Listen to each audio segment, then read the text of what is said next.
family of 5 moves into their dream house in the country Everybody had their own bedroom. It felt safe.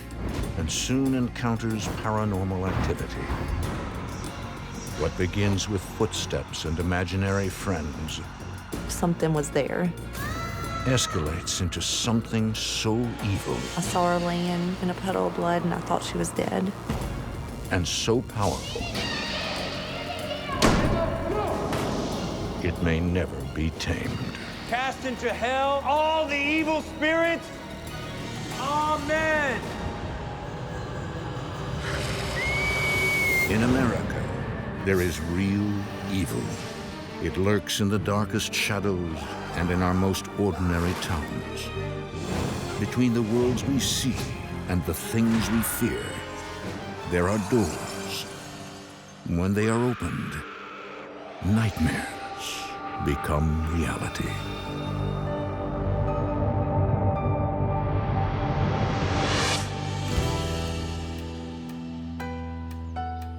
Brookville, Ohio is a farming community on the outskirts of Dayton. It's one of those everyone knows your business sort of places. Settled in 1850, Brookville sprung up from nowhere along newly laid railroads built to connect larger cities.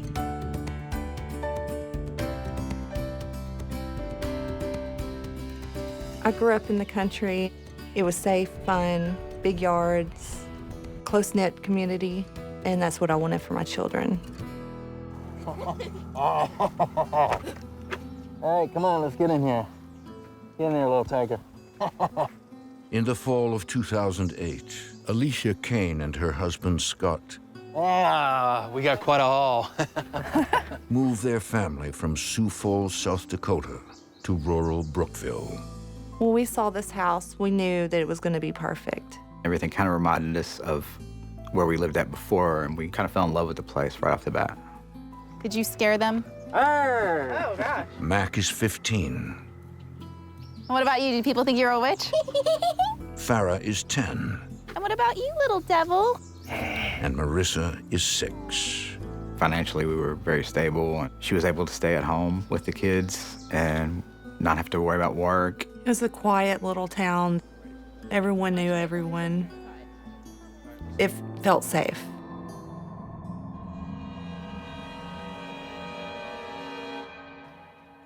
Inside, the 4-bedroom house feels spacious and open.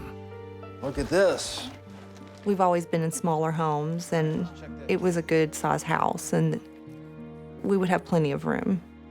Everybody had their own bedroom, and there was lots of space for everyone to run around. And Who's got some candy for Dad, huh? What is that? But the house and property are not as ideal as they appear to be. Within these walls, bad things have happened. Spirits are not at rest.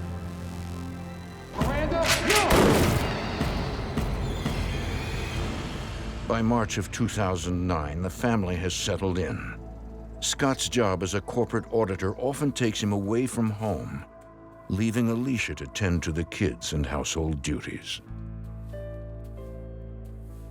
At that time, my husband was staying out of town a lot. all I wanted to do was be there with them, and all they wanted was for me to be there with them, and it was pretty difficult. Sometimes I spend 2 weeks at a time away from home and come home on the weekend and then go right back. It was really hard on all of us.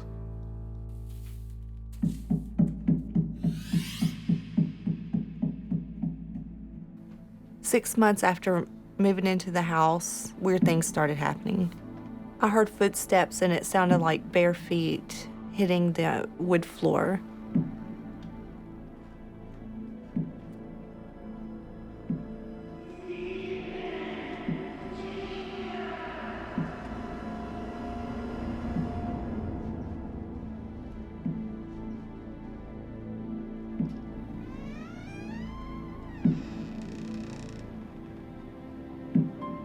I just had this eerie feeling.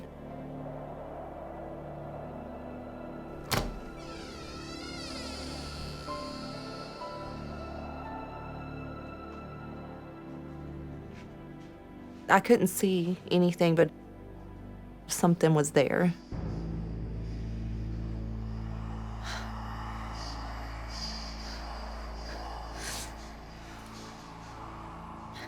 All of a sudden, I heard footsteps. They were getting closer and closer.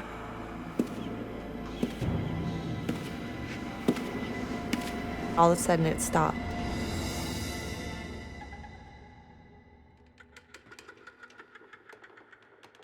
Mac?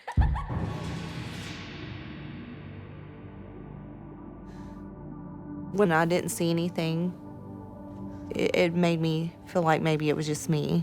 I felt confused, frightened, crazy. My gut told me that something wasn't right in that house. Alicia decides to keep the strange experiences to herself. When Scott returns home from his business trip, she feels safe once again. But one night, Alicia suddenly wakes up to intense heat. It feels as if the house is on fire. I was really hot. I had to throw the covers off. It must have been 90 degrees in that house. I was burning up. Scott, did you turn up the furnace? Scott.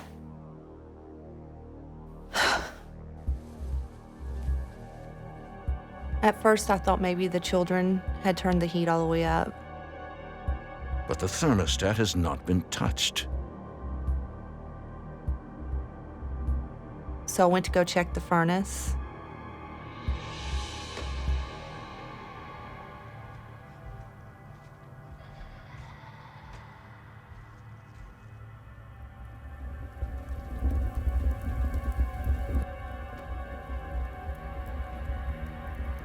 The furnace was turned all the way up.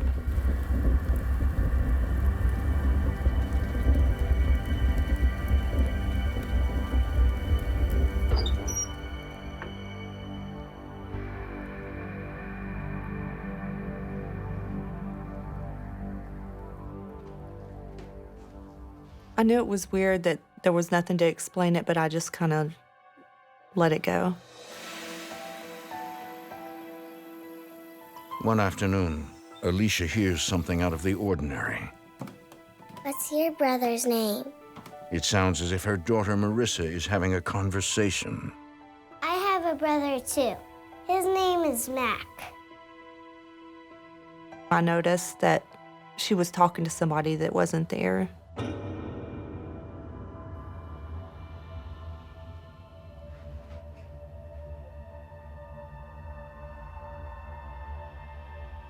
Who are you talking to, Marissa? Jacob.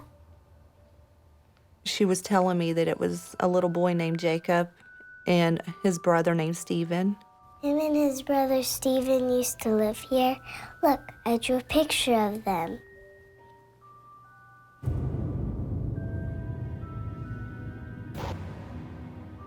Why are they wearing masks? Jacob said they got hurt real bad. She told me that they wore sacks over their heads because they got burned in a fire and they didn't want to scare her. She said the house was right where our house is now. She said the little boys were upstairs in the loft playing. The dad was outside tending to the animals. The mom was cooking. The kitchen stove was a wood stove, and that's what caught fire. Stephen, Jacob, where are you? It all made sense now. The creaking, the footsteps, the furnace. I knew something was going on in that house. Where are Jacob and Stephen now? Right there. I didn't know what to think, but when Marissa told me everything in detail, so much detail, I knew she couldn't be making it up. It frightened me.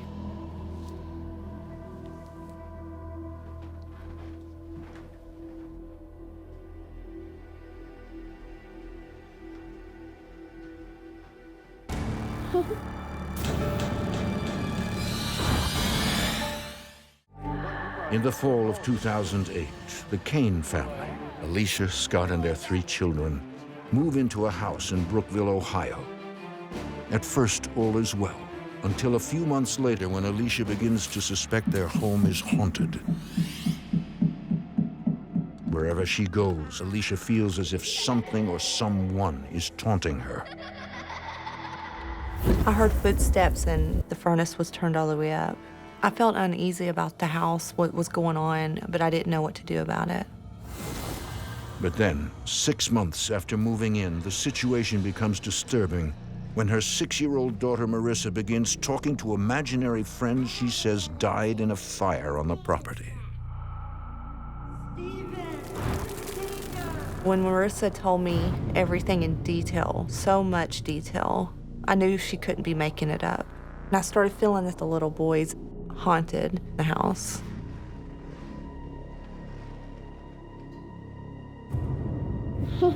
My gut told me that something wasn't right. I just wanted answers. Alicia has not said a word to her husband, Scott. I decided not to tell Scott because he was out of town working a lot. Instead, she takes matters into her own hands and does some research at the local historic society. I was hoping to find answers of the owners, who lived there, who's died there, anything I could think of. What Alicia discovers rattles her to her core. Factual evidence to back up her daughter's story. I found out there was a home on the property in 1865 and that it had burned down, so that confirmed what Marissa had told me. In that moment, I knew something was going on in that house. The records offer nothing more about the house or its inhabitants, but Alicia believes her daughter's new friends were burned alive on their land. It made me feel very frightened. I wasn't scared of ghosts, but I was scared of the unknown.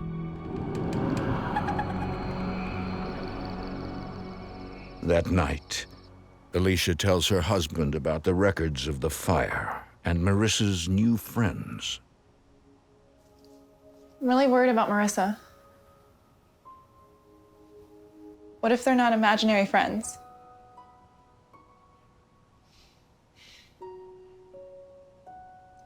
I don't know, what if our house is haunted? I found this map in the Historical Society, Scott. Honey, she's just using her imagination. It's normal behavior for a kid her age in a new place. I kind of reassured her that kids have imaginary friends and it's kind of normal and there's nothing odd about it or strange.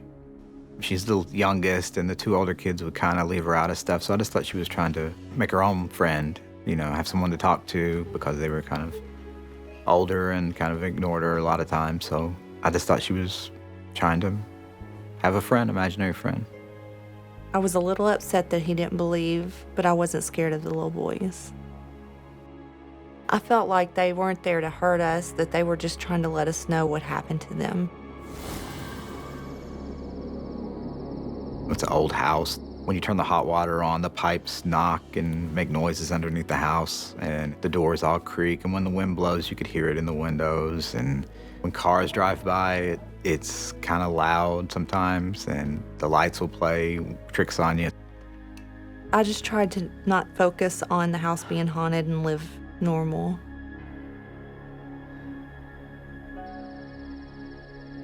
Then, a few weeks later,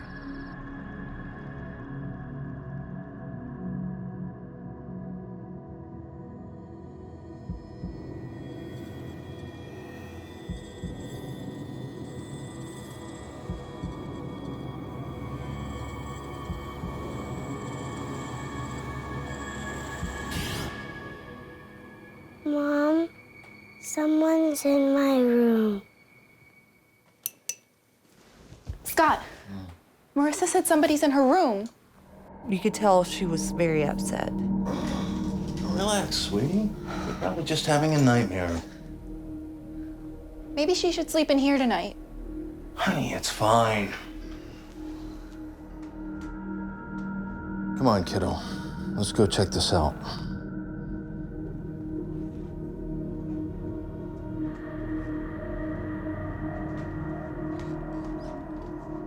That made me feel uneasy, very uneasy. I didn't like it that my child was upset and scared. Go ahead. Go on, jump up there. want you to understand there's nothing in here that can hurt you, okay? Okay. I think me trying to protect them, I was trying not to scare them, but I think it might have backfired a little bit because then they were saying, you know, Dad doesn't believe me or doesn't trust me. I love you.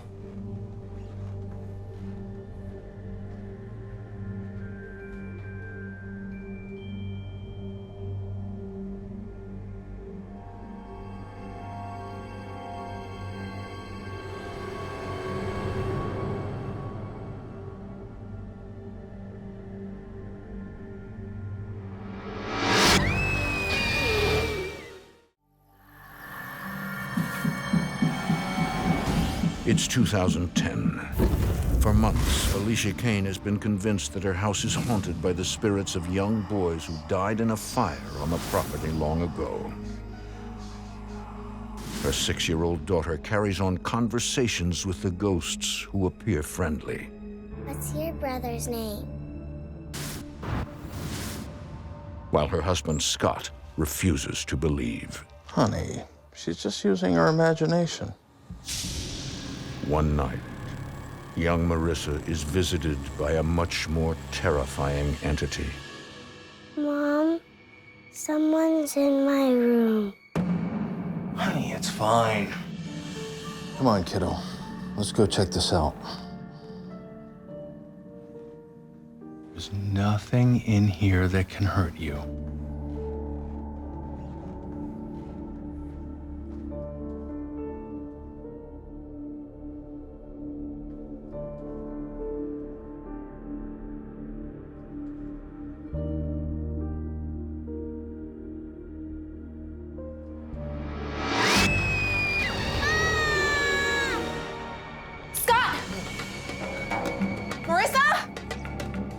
All of a sudden, we heard this terrifying scream. She said she saw a woman in her room. She said the woman's dress was torn and she was bleeding. It was very real to her. I had never seen her that scared before. It's okay. What happened? Nothing. Marissa's older siblings, Mac and Farah, are concerned about their sister. I knew something was definitely strange going on. But Scott still isn't ready to accept that his house is haunted. Scott thought that because we were talking about the little boys, it stirred up Marissa's imagination. Come on. She can stay in our room tonight. I knew 100% that my house was haunted. I was starting to think that there was more to it, not just the little boy ghost. Over the next few weeks, everyone in the family is on edge. Even Scott feels the tension. I started noticing that the kids were a little more skittish in certain areas of the house, and the girls wanted to start sharing a room together. They didn't want to sleep alone. And so we moved Marissa out of her room into Farah's room. The whole kind of vibe of the house had started to change. We were all walking on eggshells. We didn't know what to do. We were all very scared. But with Scott working out of town much of the time, it's Alicia who must cope with what her husband still denies.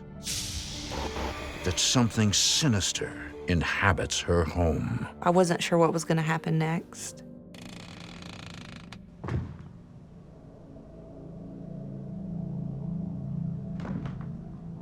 Marissa? Farah? Mac? I was starting to think maybe something bad happened in that house. Miranda, no!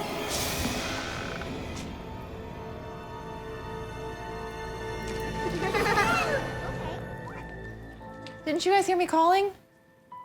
Sorry. As soon as I went upstairs, I seen him laughing and having a good time, and I was so relieved. Where'd you get these? From the junk. You want some like I started paying more attention to the kids and keeping them more close to me. They almost fit you. Hey, Mom, come look at this.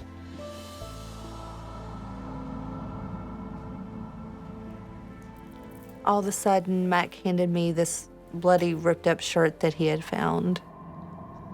It had been placed in the eave of the attic. Give me that. Kids, go downstairs. But Mom... Now. Alicia believes the bloody shirt has a connection to the woman who scared Marissa in her room. It was like someone was trying to hide it. When are you coming home? And Alicia would call me all stressed out, and then it would be like we'd fight over the phone, and then I'd want to just come home right away, but I couldn't because I had to stay for work. It was really, really hard. Something is in this house. Scott still didn't want to believe it. I was all alone, dealing with a stressful situation. All right.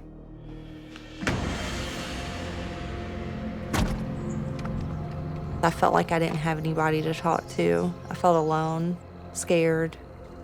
I didn't know what to do. I decided to talk to my neighbors to see if they knew anything that had happened in that house. Excuse me. Do you know if anything strange ever happened in my house?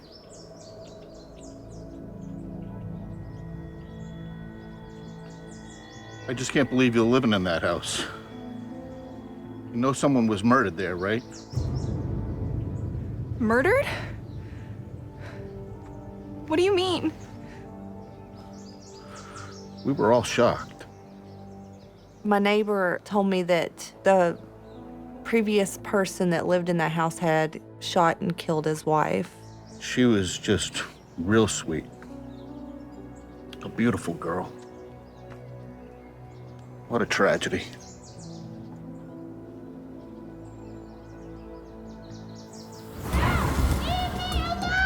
According to local newspapers, the murder took place in the early 1980s. Where are you gonna go, Miranda? Where are you gonna go? You have nothing without me. You understand me? The newspaper article said they had been in an argument. Miranda, no! And he shot her twice in the back. It confirmed what had been going on in the house, what Marissa had seen. It's when I realized that the house was really haunted. I was feeling every kind of emotion there is possible. I was scared, frustrated, angry, and now I was worried about my family. I felt completely powerless. But the real terror for Alicia's family is just beginning. A few days later, Farah hears strange sounds coming from somewhere in the house. Mom?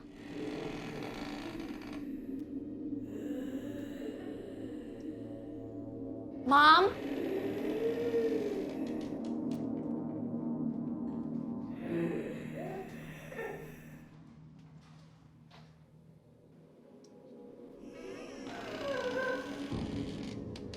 Mom? Mom?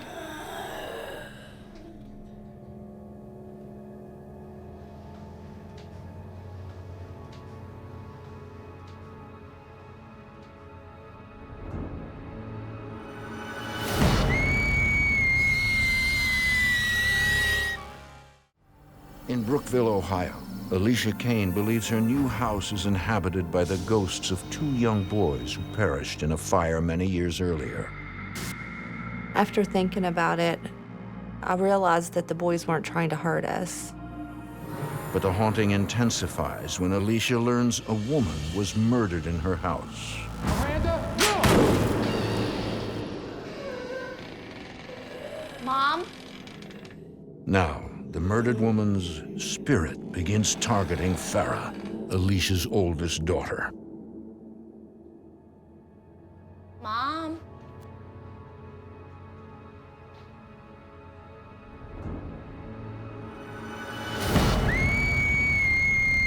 All of a sudden, I heard this terrifying scream. And Farah was crying and shaking. It was awful. What happened? I saw her, Mom. I saw her. She said she heard creaking come from the bathroom, and she saw a bloody woman. She was bloody all over. She had blood coming from her eyes. I tried to calm her down, but it was really hard. She was really freaking out. The way Farah described it, it seemed as if it was the same woman that Marissa had seen. Alicia is devastated. It all made sense now, the clothes that Mac found and what Marissa saw. I was absolutely terrified. It was now targeting my kids, and I didn't know what to do. Alicia feels betrayed because no one told her a murder took place in her home. I was scared, frustrated, angry that no one told us what happened in the home, and now I was worried about my family. I went to go get the clothes that Mac had found. I threw them in the fire, and I thought it would get rid of everything that's happened. I just wanted it to all go away.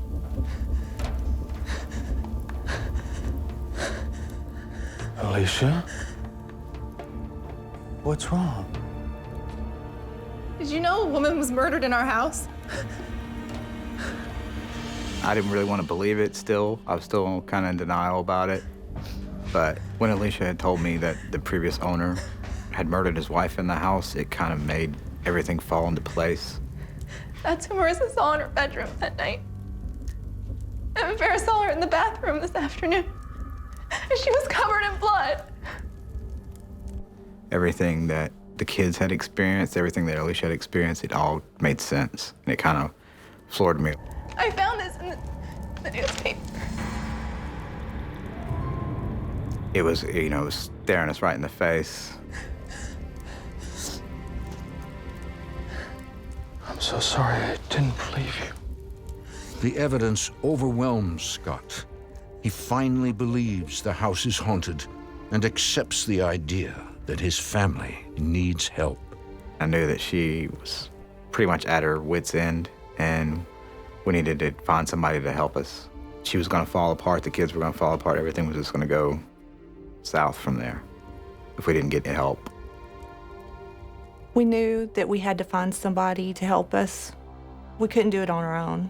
A mutual friend helped us find the Foremans from Living Dead Paranormal.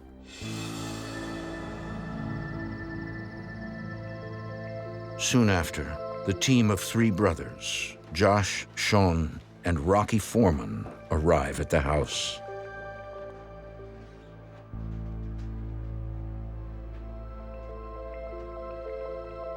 The Cain children spend the night with a friend to ensure their safety.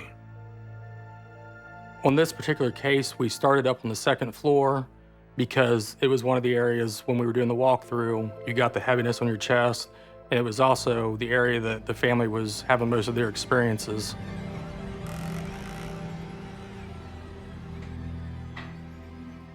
Was that open a minute ago? I don't think so.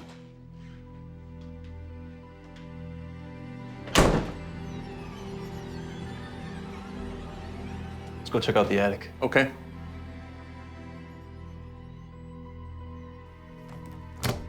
As soon as I open the attic door, you hear a female voice, just plain as day.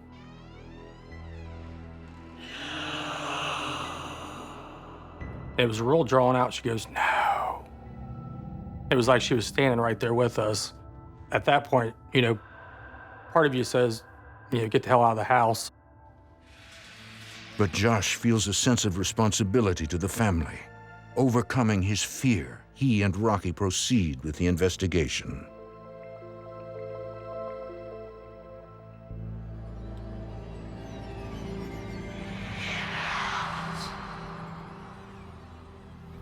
What was that? I don't know. Something's in here.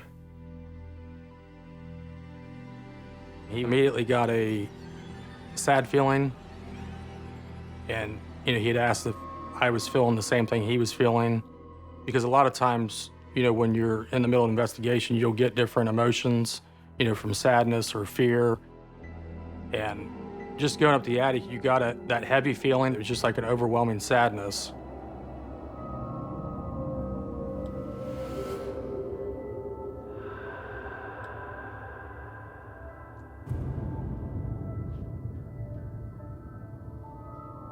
Are you here with us now?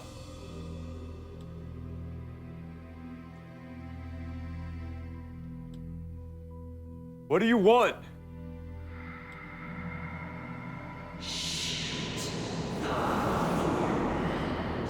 What do you want from us?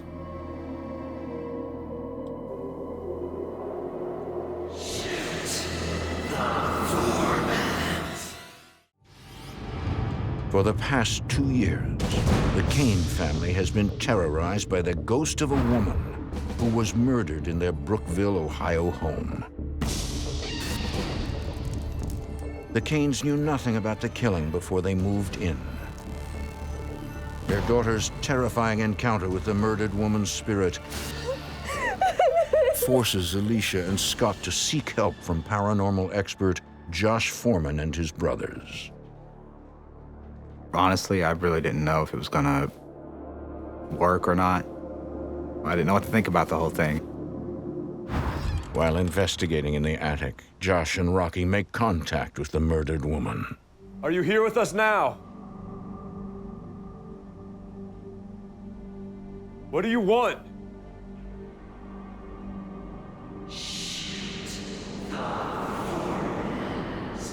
What do you want from us?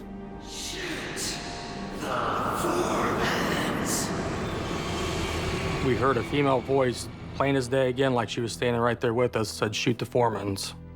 When you actually get an EVP, knowing that it's your last name, it's really uneasy. We've investigated a lot of homes, and we've never ran into anything that was this aggressive. It was definitely eerie to get something that clear. It really validated for us that, you know, whatever was in this house is linked to the murder. We need to pick it up a notch and do whatever we could do to help this family. Josh breaks the news to Alicia and Scott. This ghost is upset and hell-bent on disrupting their family. I believe the woman who was murdered in this house is still here. This was the home that she was supposed to start her family and raise her kids. And then in a very tragic and sudden way, all those dreams were ripped away from her. The Foremans told us it would only get worse from there. I tried to debunk things that happened that I couldn't explain or had no excuse for it, but everything that was happening was real. Josh provides a solution. We'd like to bring someone in to perform a cleansing. We were at our wits' ends on it, so we didn't know what to do. I was terrified. I was hopeful that the cleansing would help.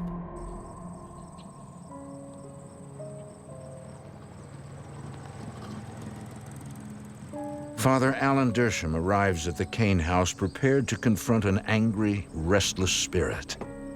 He's a special kind of priest with many tools at his disposal. He's what's called an eclectic priest. I follow many different religions to combat the spiritual world. As soon as I got to the property, I felt an immediate, strong, dark presence. I know it didn't want me there. Thank you for coming. Yeah. Something was very hostile. It was almost like it was wanting me to get back in my car and leave.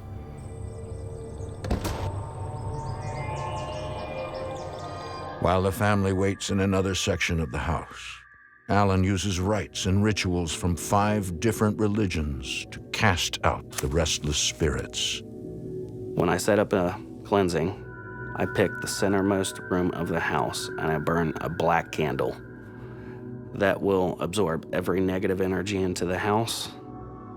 It was strange to have this man with all this weird stuff that we've never had in our home before, but we were willing to try anything. Saint Michael, the Archangel, defend us in battle. Safeguard us against the wickedness and the snares of the devil. I could sense spirits of children there, as well as a darker spirit. The children's spirits seemed to be more welcoming and just curious. They seemed to be stuck in the home. The dark entity was on the upper levels of the house, towards the attic and the second floor. The darker spirit in the home was very angry, and you could tell it definitely didn't want me there. I'm at battle with the spiritual realm for this family. By the power of God, cast into hell Satan and all the evil spirits who prowl about this world seeking the ruin of souls. My goal is to get rid of it. Nothing's going to steer me from that goal. Amen.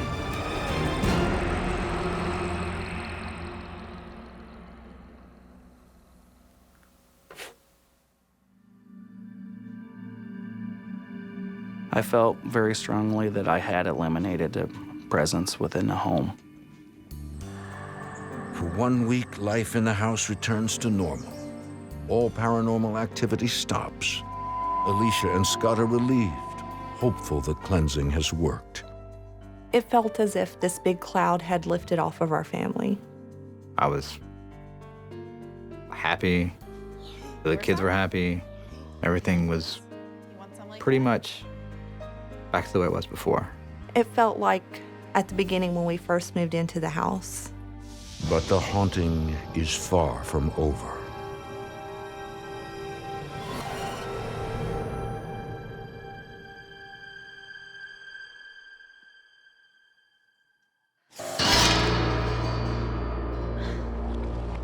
I started feeling this burning on my leg.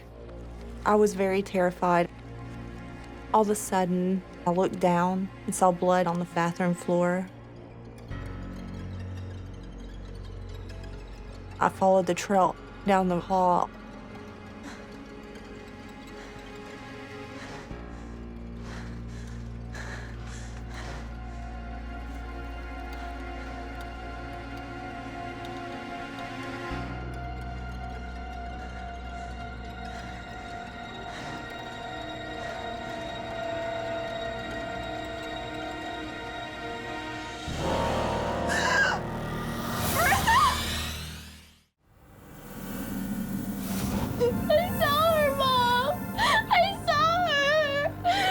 For more than 2 years, the Cain family has been terrified by the bloody spirit of an angry woman murdered in their Brookville, Ohio home. After bringing in professional help and getting the house cleansed, the family believes their nightmare is over. Cast into hell all the evil spirits. Amen. But it's not. It's back with a vengeance.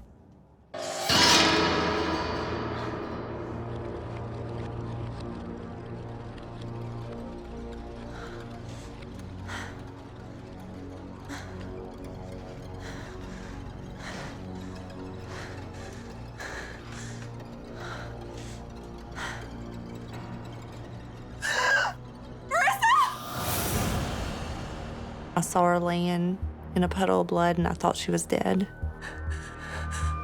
Marissa? Marissa? Marissa? She woke up and she didn't know what had happened. It looked like she had had a nosebleed, but it wasn't a normal nosebleed. What happened? This was my baby, and it terrified me.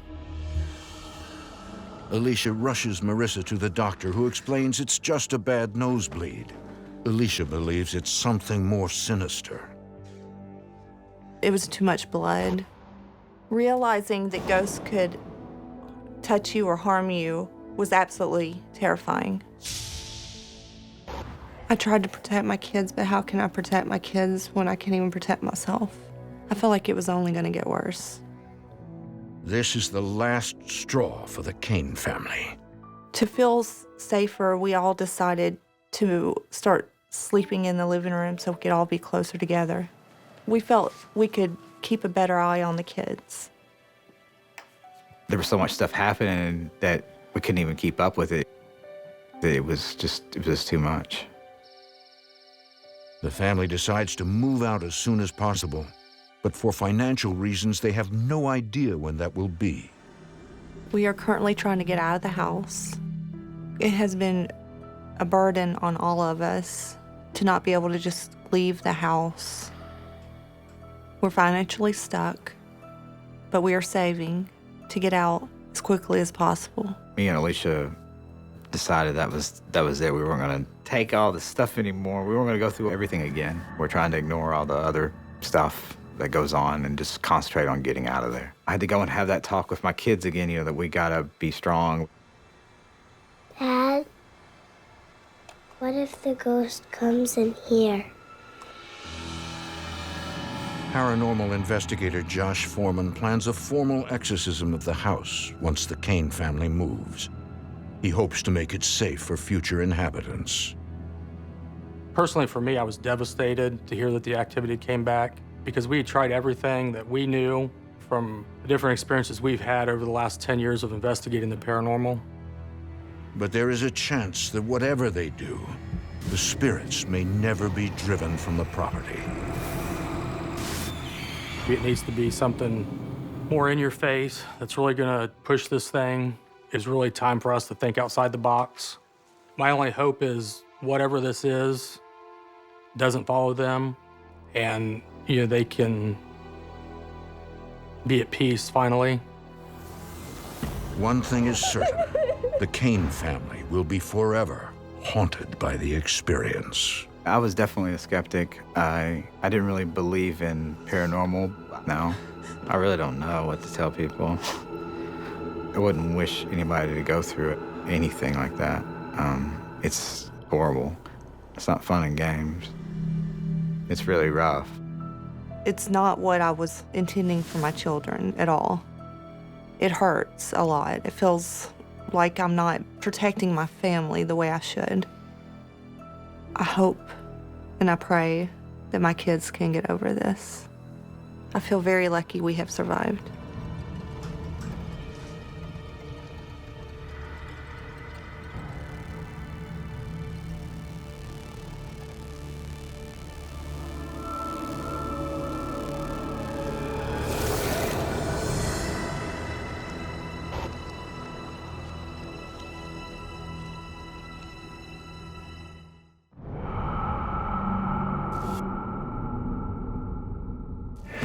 When a woman with a dark past She got into black magic.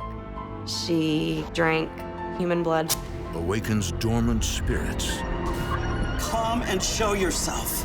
she unleashes a terrified ghostly child She was scared of something that was in the house. and a sinister spirit with deadly intentions.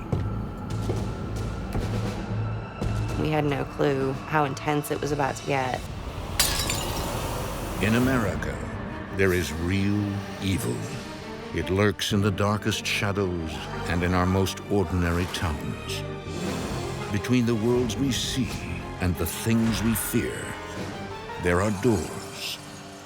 When they are opened, nightmares become reality.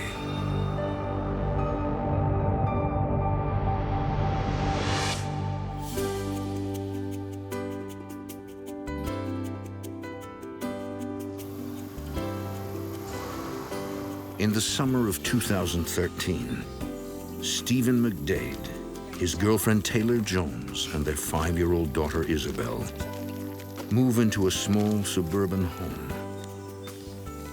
One of the reasons why I like living out towards this way is there's woods. I love to hunt and fish the rivers and the creeks. The Ohio River is right there. It's very quaint. It's very quiet. We like that. Quiet is good. Guys? Hi. How are you? Good, how are you? What do you have? Luna, take it. Me and Taylor were living with my father, and after we had Isabelle, we decided it was time to get our own place and move out and start our life together. It's a natural next step for this young couple who've been together nearly 9 years. Taylor, she's beautiful. She is my best friend, and we love each other to death. He's just all around a great person. I couldn't ask for anything better. I mean, you think of family and I see us. I've never been happier. There you Good. go. Oh, go play with Luna. Thought it'd just be a great place that we could raise our little girl, grow as a family, keep strong, and be good to each other. Luna's got a better house than I do. I know. Built in the early 1900s, the home includes a refurbished attic, which now serves as Isabelle's bedroom. Isabelle has her own little penthouse upstairs. She's very happy to have her own space and plenty of room to be running around. Mainly, we wanted Isabelle to be comfortable and happy.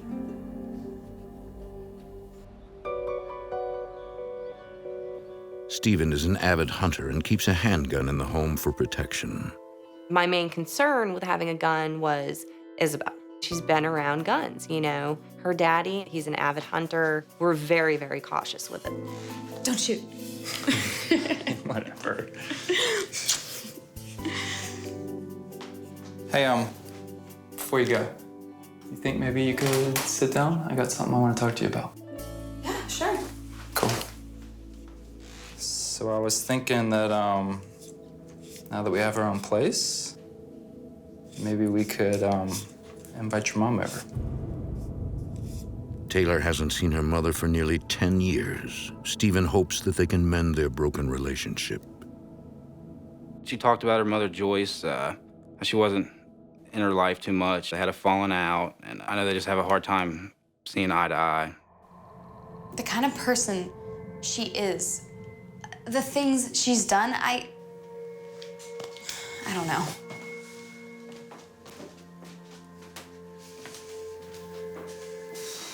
My mother left me when I was very young and went over to Germany and got caught up in some things that she should not have gotten caught up in. She got into black magic. She drank human blood from a chalice. She has a pentagram tattooed on her. My dad did anything and everything he could to keep me safe because being with my mother was not a safe environment. It was very ugly. It was very ugly.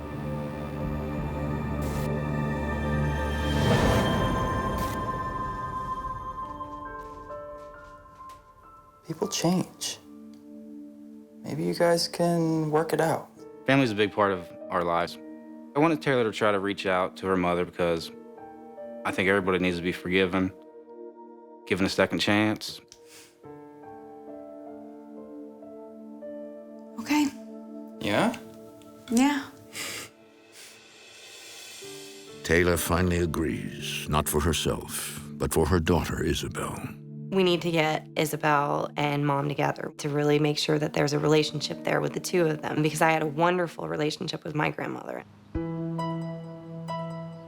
Any word yet? No, not yet. Despite Taylor's misgivings, later that summer, the day arrives when estranged mother and daughter are reunited. I had my worries, I had my concerns, I had my fears, but the thing that kept, overcoming all of that was, people change, Taylor. You have to remember that people change. It's okay. I was happy to hear that Taylor wanted her mother to come out and spend time with us. I was hoping for the best.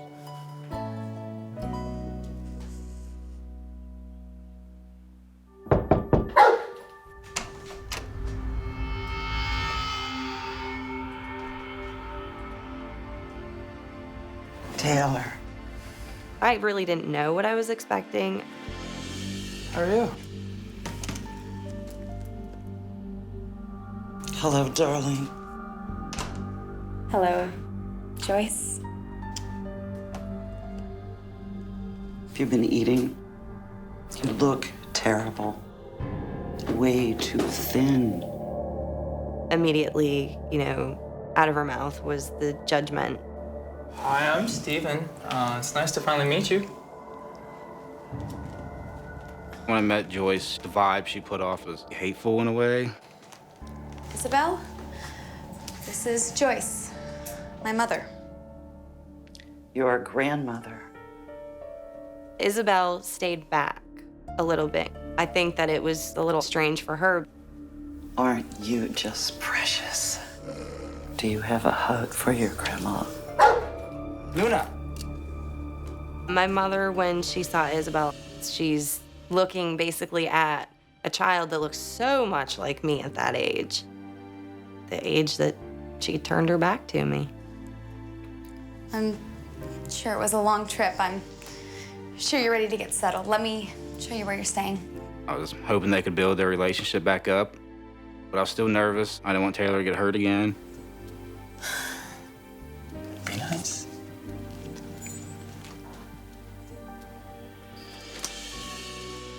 You'll be staying in Isabelle's room. I hope that's all right. She can sleep with Steven and me. There's fresh towels in the bathroom, and help yourself to anything in the fridge. You know, there's a presence here. Right here in this room with us. What? You have a ghost. I know you're here. I can feel you. Joyce, please don't say that kind of thing in my home. Have some respect. We have a child in this home. That is no place for you to sit here and start picking at spirits, ghosts, entities, whatever. And Taylor, please call me Mom.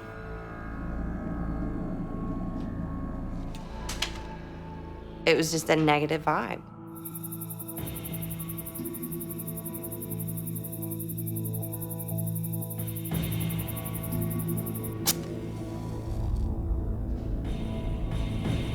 That night, Joyce attempts to make contact with the spirit she believes is trapped in the house. I know you're here. Show yourself to me. Come forward. Come forward.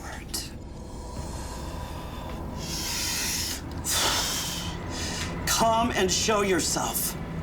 I command you.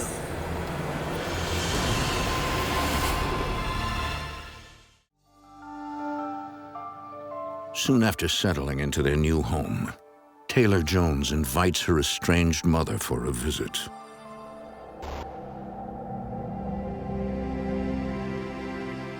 Taylor. My mother and I, we had a relationship when I was younger, and then it fell apart. Hello, darling. So, as an adult, there was 10 years that went by. Hello, Joyce. Taylor's father kept her away from Joyce once he found out she practiced black magic.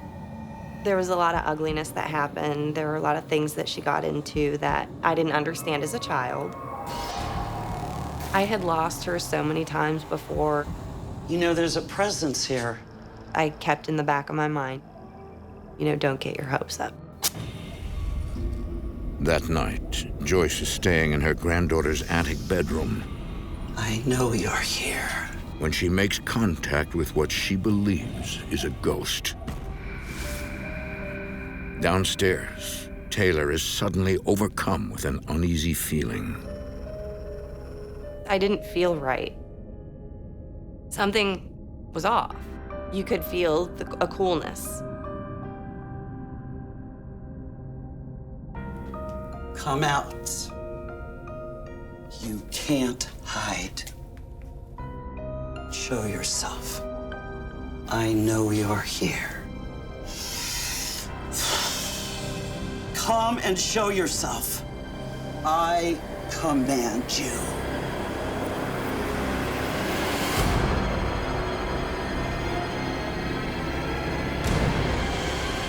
What the hell do you think you're doing? And don't lie to me, I heard you. I'm simply communicating with the spirits in your house. I was mortified. This is supposed to be my mother, and she's going against everything that I believe. I think I know what happened here. Joyce senses a presence in the house. She said, there's a little girl that lives in there. She said that she felt that little girl was hurting bad. And she is not alone. A darker spirit is with her. She sensed there was something else here with us, that there are other spirits here. But Taylor refuses to listen. I told you I didn't want you to do this. No more, Mother. I told her point blank, I said, you need to shut your mouth. We have a child in this home. You are putting us all in danger in doing this. I want you out. Black magic, it affects everybody around you. Everybody. I don't know everything that she's done. I don't know what she's capable of.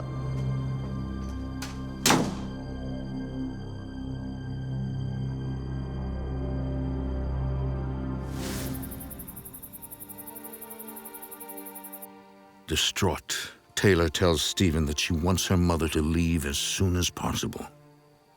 I felt violated. Our home at that point, completely 100% had been violated. I told Stephen, I can't have her in my life. I can't do this. This is an ugly circle. It's not fair for Isabelle to see me upset. It's not fair for her to feel tension. I knew she played with black magic when she was out of the States. One of the first things she did was to try to egg on the spirits. Joyce, she was gonna have to go. It's now been 2 months since Joyce's departure. All seems normal, but Taylor fears her mother's black magic may have conjured up something in the house. When she left, I was definitely on the lookout that she didn't stir things up. I would have to try to calm Taylor down. Don't think about it. Don't put too much thought into it.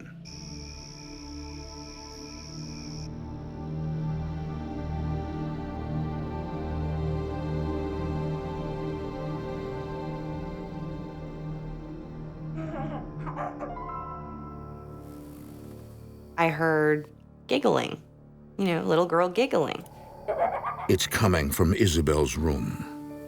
I look at the clock and I'm like, oh my God, no, she needs to be sleeping.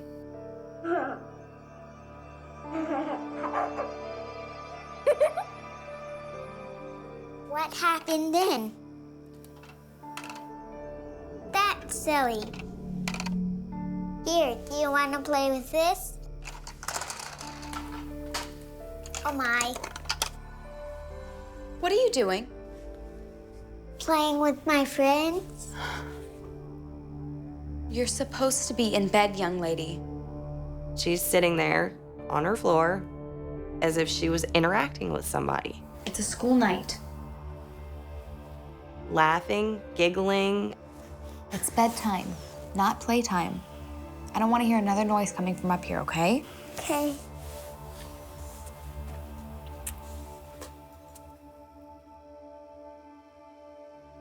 Close your eyes, Isabelle.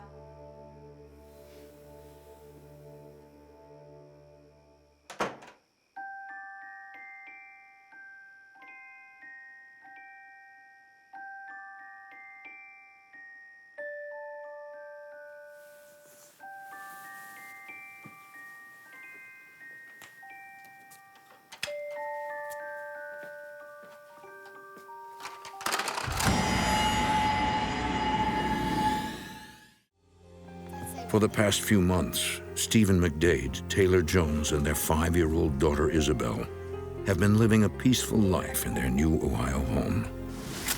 Until Taylor's mother comes for a visit. Come and show yourself. I command you. Joyce likes to stir things up. If there are entities or energies or spirits, she instigates them. But before Joyce can warn her daughter about what she saw, Taylor demands that she leave. I want you out.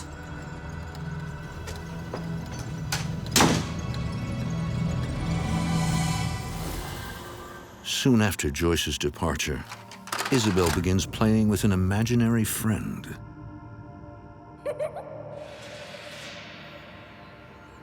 At first, her parents aren't concerned.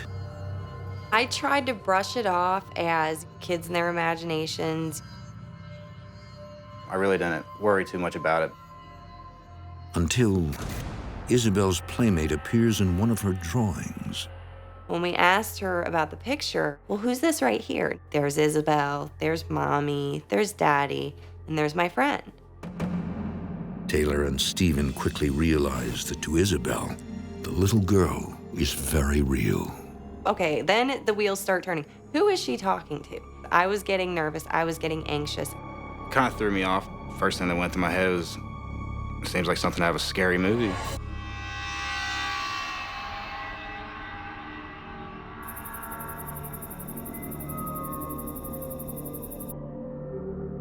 But unbeknownst to Taylor and Stephen, Isabelle's ghostly friend has a dark secret.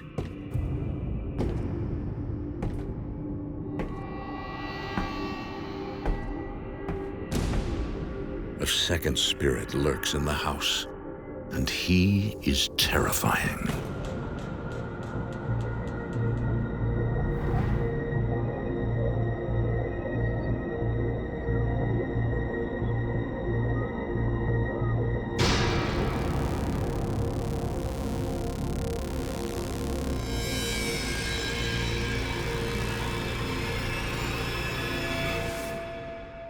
As the weeks pass, Isabelle grows more and more anxious, refusing to enter her attic bedroom. She was scared of something that was in the house. That's when I started getting a little concerned and worried. Isabelle was telling us that it felt like there was somebody behind her all the time. She didn't feel like she was alone. It's okay. She just didn't want to be up there. She did not want to be up there. Isabelle? What we ended up finding out, I wouldn't have wanted to be up there either.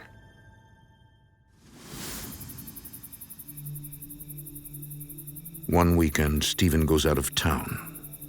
I was going out on a hunting trip, me and my father.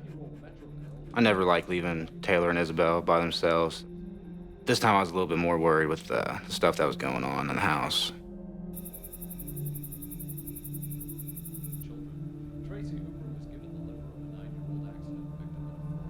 I miss Stephen when he leaves, you know, I was having a hard time sleeping.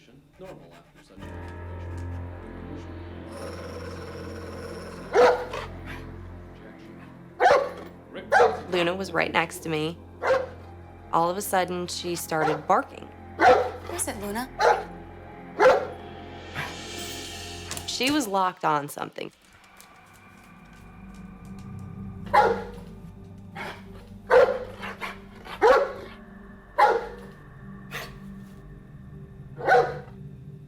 is it, Luna? What's it?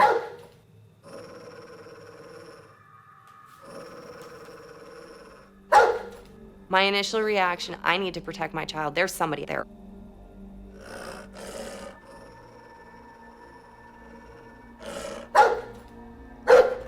Every hair on my body was standing on end. I could sense there was something there.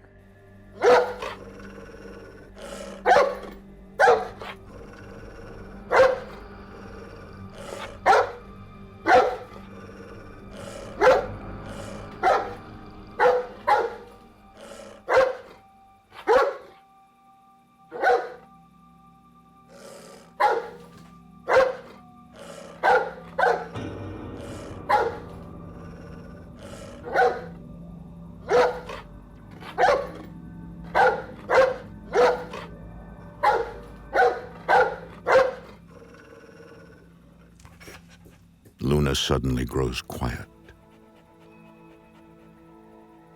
When Luna kind of backed off, I was like, all right, whatever that was is gone.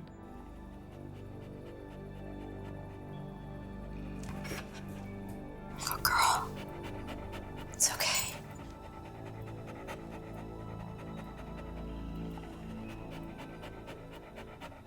It's okay, Luna.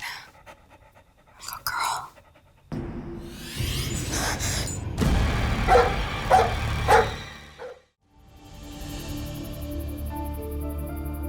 For the past few weeks, 5-year-old Isabelle Do you want to play with this? has been passing the time with an imaginary playmate. I didn't feel like it was something to worry about. But is it just a pretend friend? Or could it be a ghost?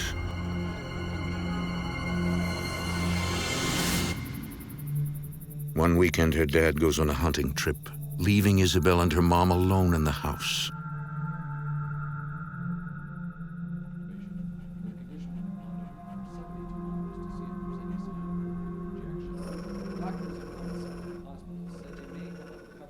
What was it, Luna? Taylor grabs one of the guns the family keeps in the house for protection.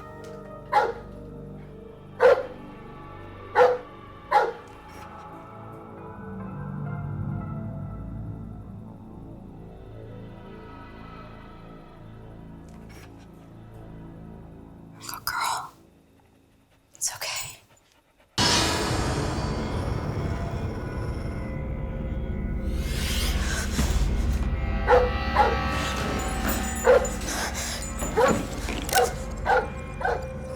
There was a man standing plain as day. I had my .38 in position ready to fire. Then in an instant, he's gone.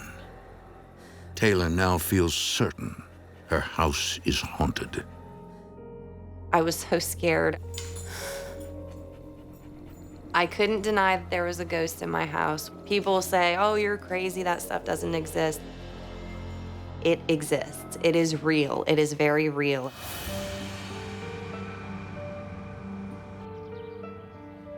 When Stephen comes home, Taylor tells him about her terrifying encounter. All the doors were locked.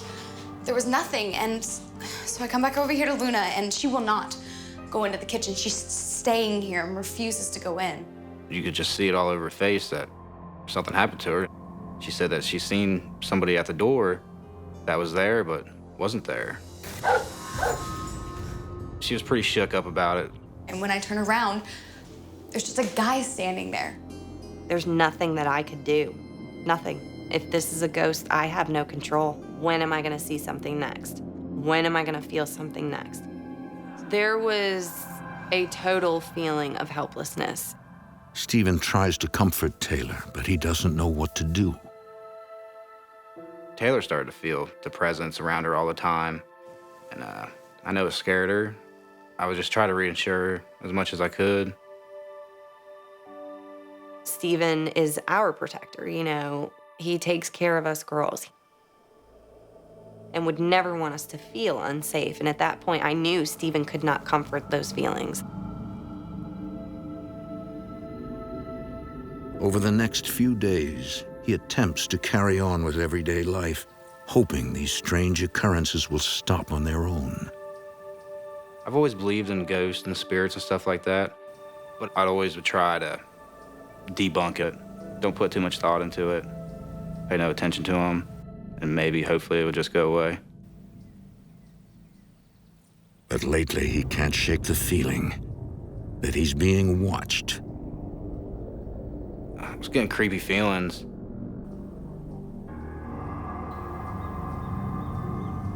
And I happened to glance up.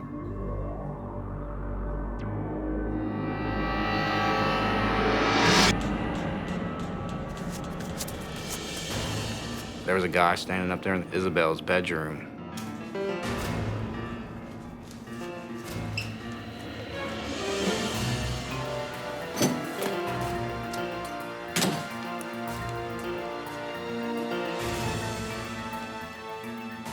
Got in the house, there's nobody there.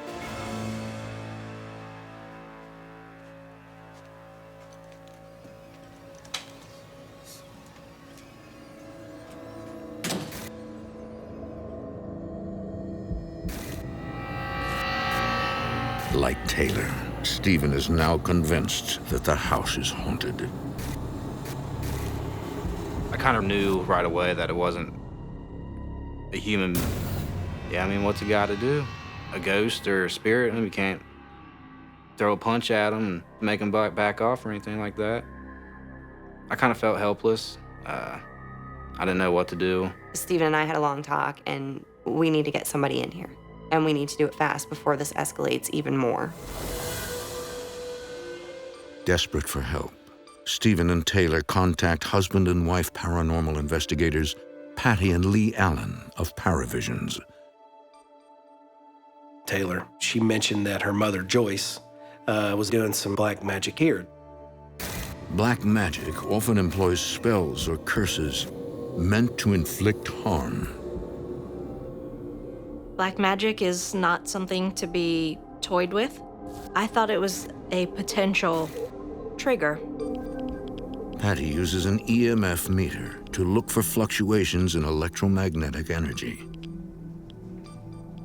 Lee has the psychic ability to sense paranormal activity.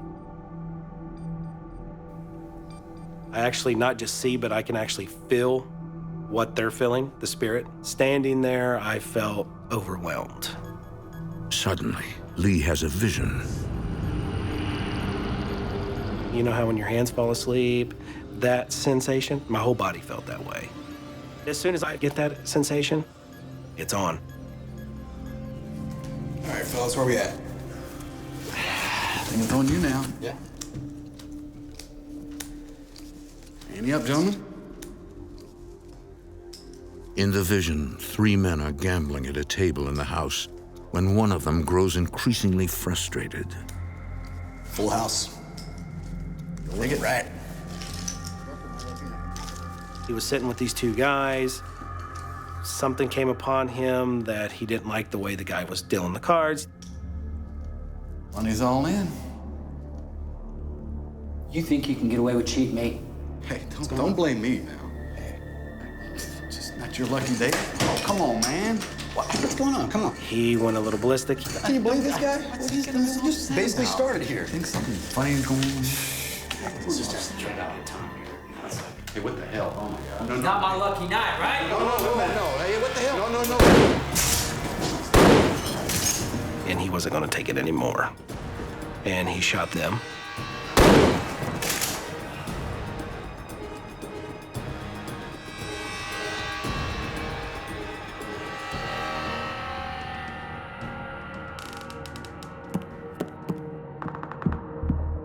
The killer hears a noise coming from the attic.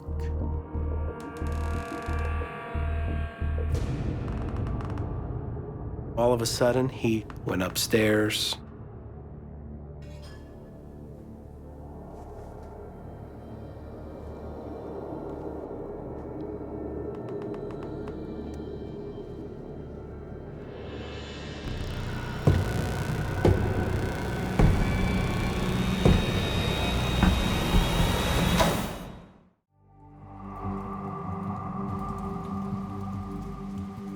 In a small home outside of Cincinnati, Ohio, a family of 3 has been haunted by the ghosts of 2 tormented souls, a frightened little girl and a sinister man. You'd come in the house and it'd be like a creepy vibe. My biggest concern at that point was the safety of my girls.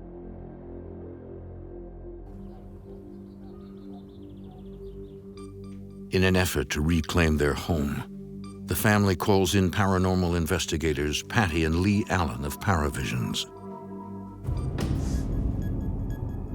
Suddenly, Lee has a vision of a tragic incident he believes took place inside the house many years ago.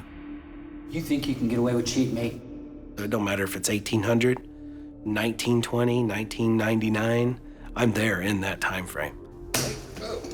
Hey, come on. I feel everything that was going on at that time. Hey, what the hell? Oh, my God. Not my lucky night, right? No.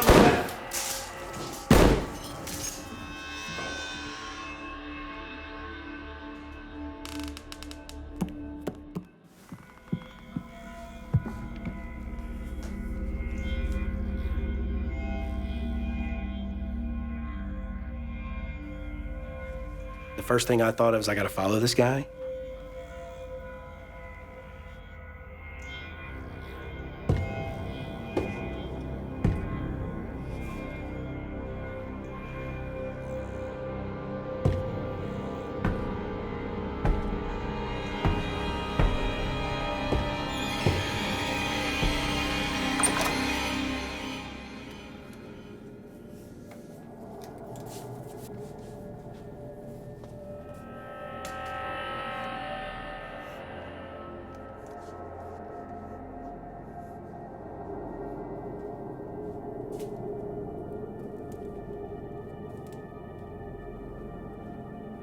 the attic, Lee sees a little girl hiding in fear. She was so scared, just shaken and cold. She was so terrified that even if she breathed, she felt like he was going to hear it.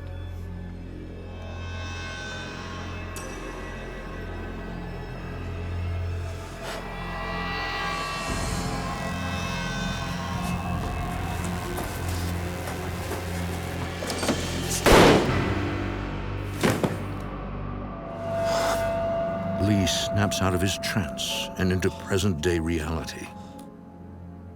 She's dead. What did you see? He killed them all. He said, there's bodies in here. He said, I can just smell the blood. 2 men and a little girl. The little girl. She's here. She's upstairs. Lee believes they are dealing with what's called a residual haunting, in which a traumatic event is replayed over and over. Residual hauntings that's affecting this home is something that happened at its time, and it constantly repeats itself. It's a stamp of memory, and she was still trapped in that time frame. Come help me. We're gonna cross this little girl over. When a spirit has not crossed over, my belief is that they needed their story to be told. It's okay. What's your name? Tiffany? Well, that's a pretty name. Although Patty cannot see Tiffany, she can feel her. Sitting there, the entire left hand in front of my body was freezing cold. You've passed on, Tiffany. That means you don't have to stay here. You can go to a place where nothing will ever hurt you again. I can help. All you gotta do is look to the light. A crossover you can do just by prayers. You can lead them to the light. If they see it, they can go. You just gotta talk to them, convince them, and let them know that it's okay. Dear God, take this spirit, your child. Help her to cross over. Take away her pain and suffering. Save her as only you can do. Amen.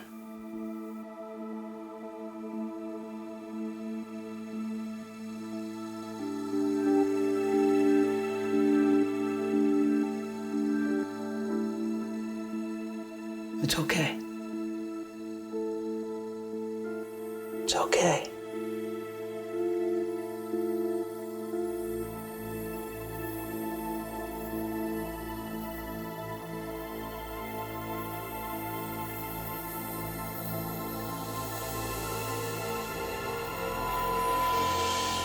It felt as if the energy in the room had changed.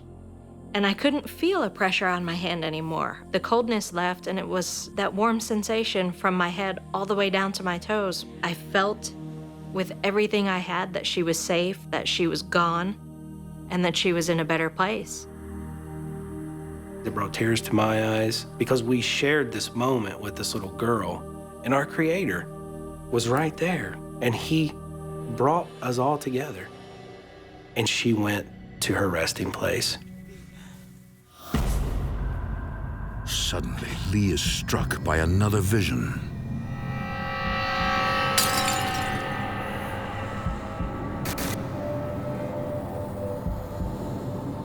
Lee? What's wrong? The killer's still here. Isabelle isn't safe. No one in the family is.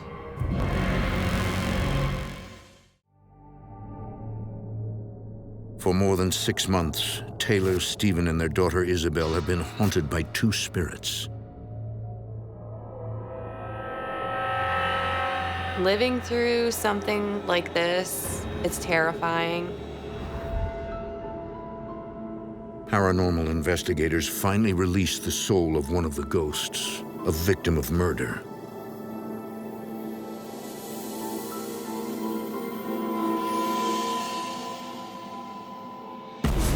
But for the family, the ordeal is far from over.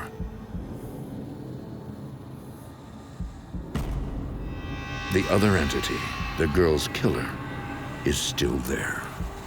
Now with the girl gone, we were worried that he would turn his attention to either Isabelle or Taylor and undo everything we had tried to do by calming the house down. To rid the house of the evil ghost, Lee approaches him with compassion. A normal paranormal investigator would just have went in and they would have attacked him. They would have provoked him. But then I got to think of him not as just a creepy crook that killed these people, but he's got a heart just like us. And I think he's entitled to justice just as well. Where is she? He knew I was there. He knew I could see. You can't have her. You have to go now, too. You have turned your back on God, but all you have to do is turn around and he will acknowledge you. I told him, I says, I'm not here to judge you for what you did to those guys downstairs, what you did to that little girl. I'm here to help you. I'm here for you to cross over. I'm here for you. I'm gonna pray for you. The gunman concedes his fate and allows Lee to guide him to the spirit world. Forgive us our sins as we forgive those who sin against us. Lead us not into temptation, but deliver us from evil. For thine is the kingdom, the power, and the glory. Amen.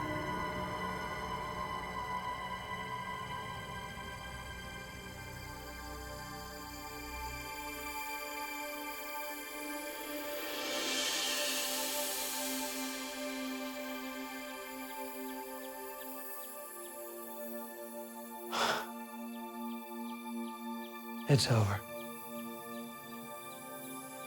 The atmosphere in the room definitely lifted. It's as if we could all finally breathe again. When I feel it in my heart, I know the spirit is gone.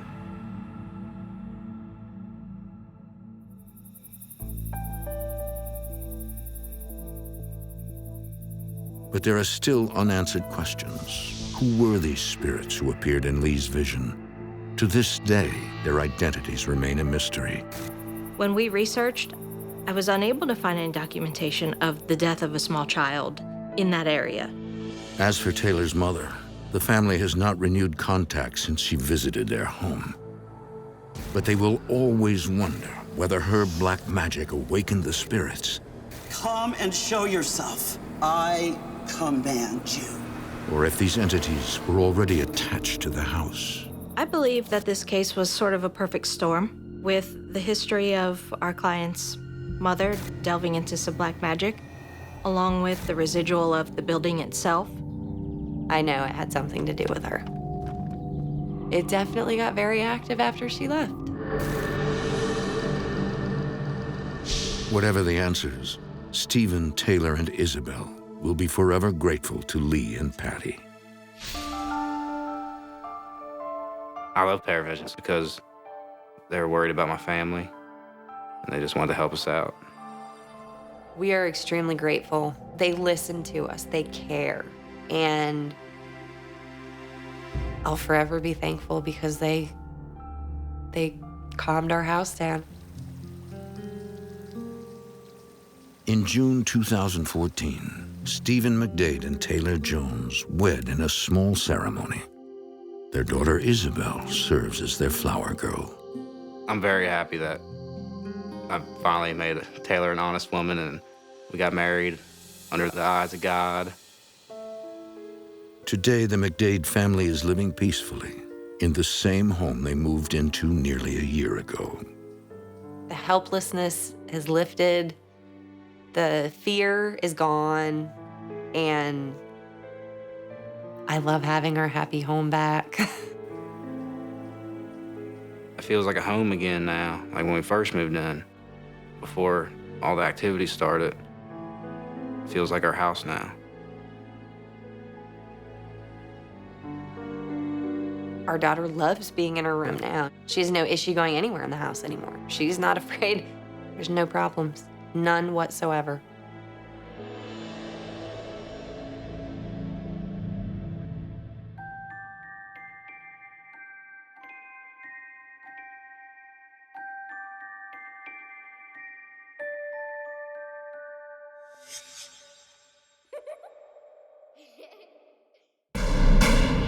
In this world, there is real evil. In the darkest shadows and in the most ordinary places. These are the true stories of the innocent and the unimaginable. Sandra Waldron and her son Gene have always been close, sharing an interest in the occult. But when Sandra finds herself lost and alone, her fascination soon turns to obsession. As she heads down a dangerous path, Gene fears that his mother is turning against him.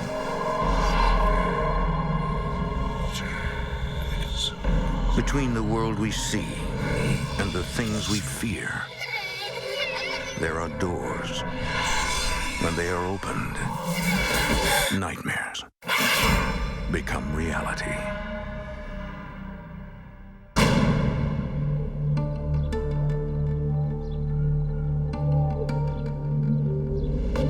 The supernatural realm is vast and uncharted, attracting those who seek answers beyond the physical world. But its mysteries are infinite and its power unpredictable. When toyed with, its consequences can be deadly.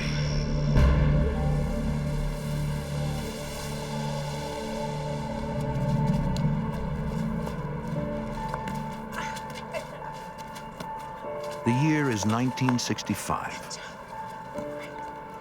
Sandra Waldron and her son Gene have just settled into their new home in Geneva, Ohio.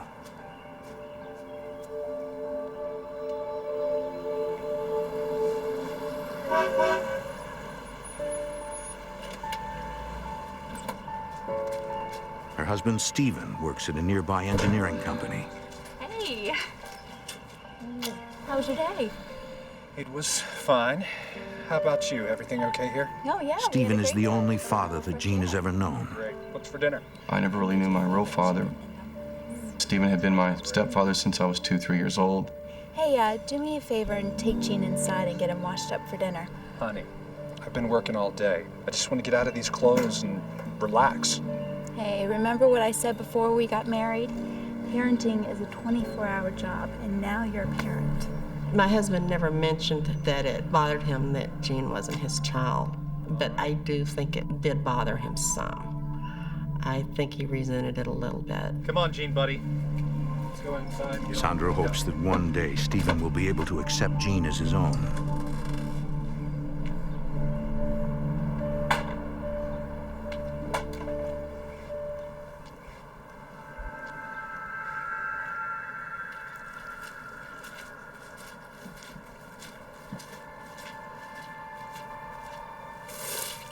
Sandra unearths an old cornerstone. Someone had died on our property, and it had been an old schoolmaster that had lived there quite a few years back. She's intrigued. She had no idea that her property was once the site of an old schoolhouse, What are you doing? Come on, let's eat. I'll be right there. and wonders how the schoolmaster passed away.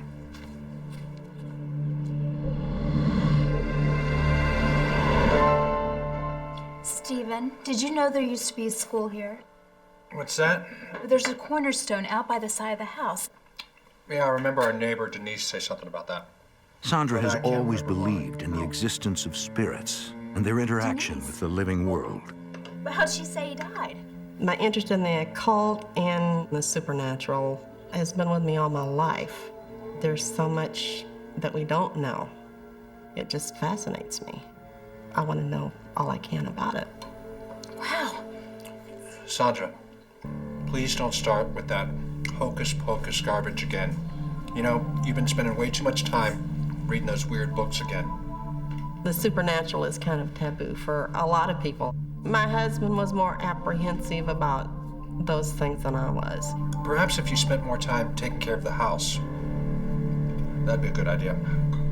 Stephen, I keep the house just fine. And I happen to think that my books are fascinating. Where are you going? What about dinner? Oh, I'm done with dinner. Honey, I'm just joking.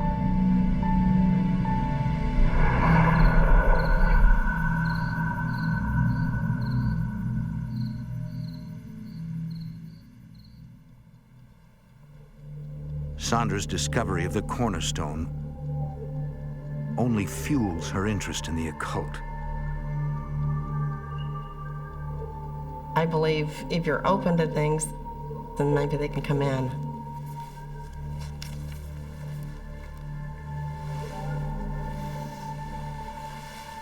Hey, it's getting late. Why don't you put that book down and get to sleep? And I bet you won't leave me alone until I do, right? You got it.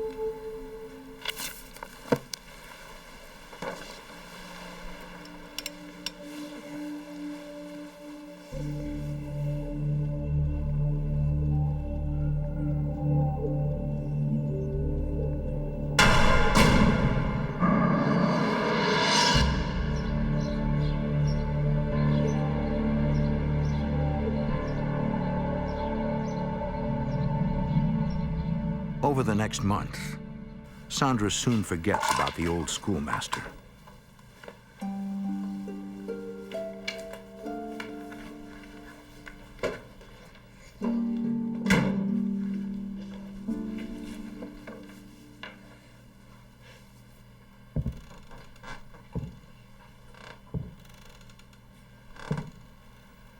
And I heard these heavy boots walk across the floor. Let's go upstairs, okay? She assumes that it's Stephen, home early from work.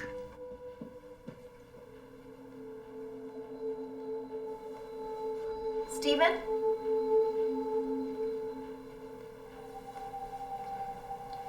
I should put out your toys, okay?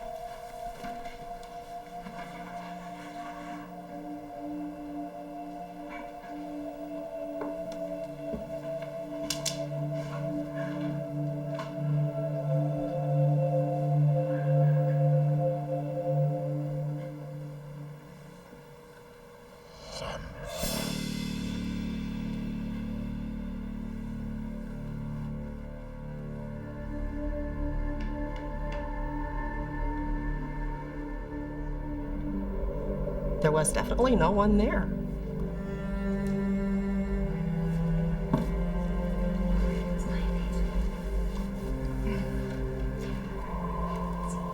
It maybe alarmed me a little bit, but I wasn't really scared. It just really piqued my curiosity. Because of her interest in the occult, Sandra wonders if she could have invited a presence into her home. I decided that, well, maybe it was the schoolmaster that was haunting our house. I wasn't doing anything intentionally, but I could have possibly opened a door.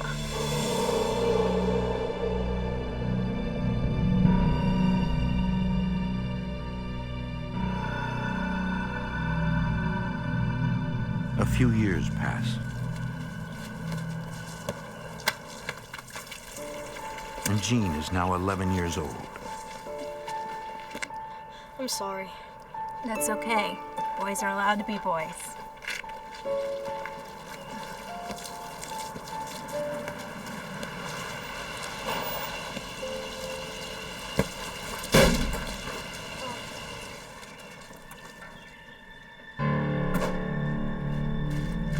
Get over here right now. All my friends were terrified of my dad. And if they were at my house playing and they saw my dad pull up, they ran. Everybody was scared of him. You see this? This is gonna cost money. I'm sorry. I'll work it off, I promise. That goes without saying. You'll work every weekend cutting the grass until you pay for this. Jean's relationship with his stepfather never really develops. He was always angry and yelling at me. He never told me he loved me. He never said anything nice to me. And that was never good enough for him. Stephen, give Gene a break. It was an accident. He was just trying to have some fun with his friends. We could all use a little more fun around here. Sandra, this is going to cost me an arm and a leg to fix. Your son has no concept of money. Stephen's ambivalence towards Gene begins to put a strain on their marriage. I'm sorry. I meant our son. It's been a long day. Why don't you go inside and I'll be in a while to fix dinner? My husband was very critical of Gene. It was painful for me. I loved my son and I wanted him to feel more comfortable at home. Tell you what, there's a scary movie on tonight. How about we watch it? Okay. Okay. As Stephen grows distant, it only brings Sandra and Gene closer together.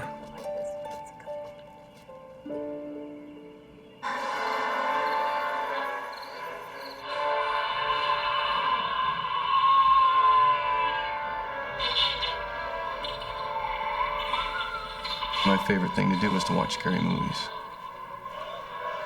When we were watching movies together, we'd turn the lights down, get some popcorn and just make an evening of it. It was just a lot of fun. Being scared.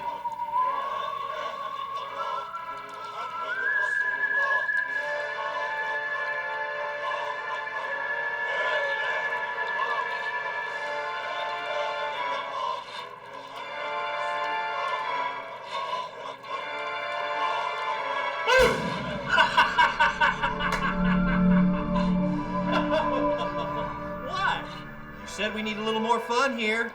Why don't you go have your fun somewhere else and let us watch the movie? Don't worry, I won't ruin your night. Besides, I'm gonna go watch the game with the guys.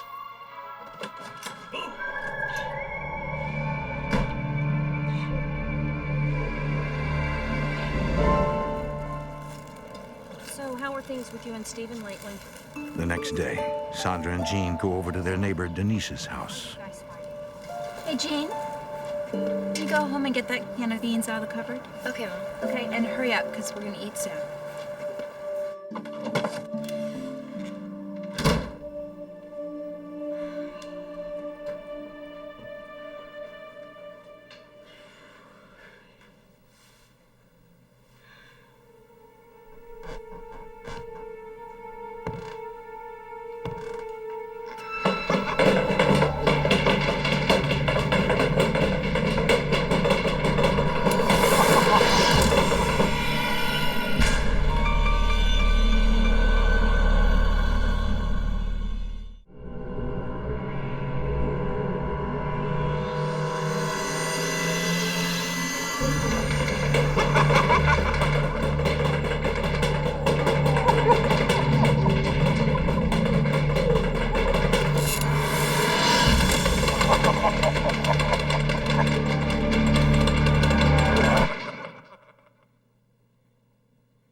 I never experienced anything like that before. I just felt that there was something evil in the house.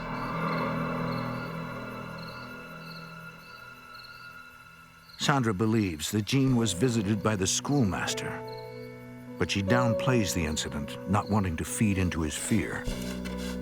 She just completely wrote it off, and I began to wonder later if maybe it was my imagination. Still, Sandra is intrigued by Gene's encounter. She hopes to one day become a published author and begins to write about his experience.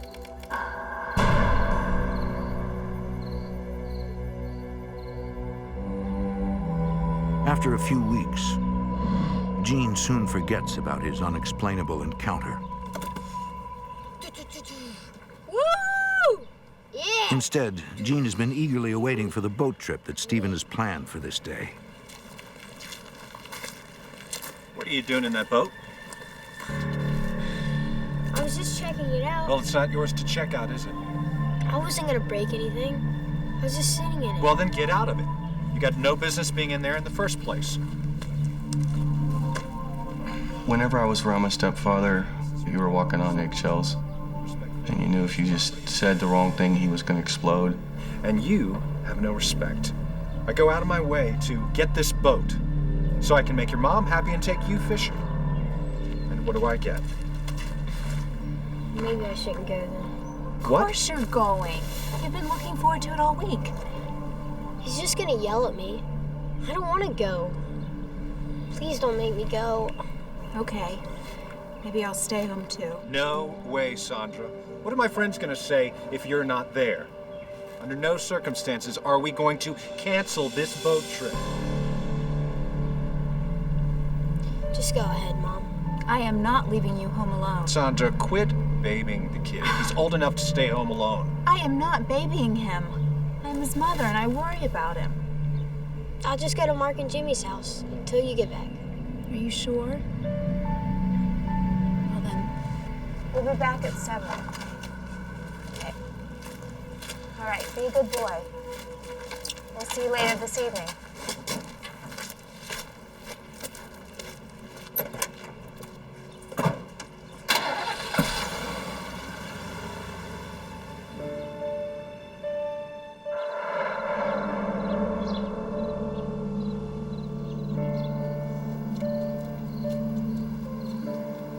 Gene returns from his friend's house and sees that his parents are still out for the night.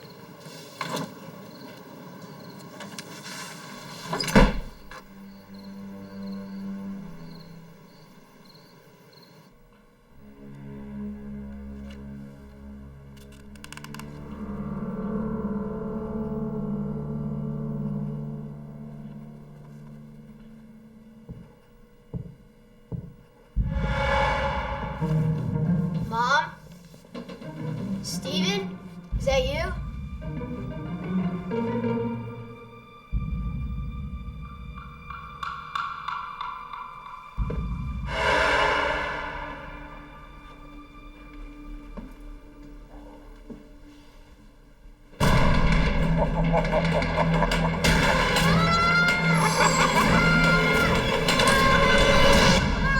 Gene, stop yelling! Gene, stop yelling! What's going on? Tell me what happened. Tell me what's going on. Gene, it's okay. It's okay. We're home now. For crying out loud. You were right. We can't leave the kid home alone. Steven, do me a favor and just get out of here so I can see what's going on. It's okay, Gene. Gene tries to explain to his mother what he saw.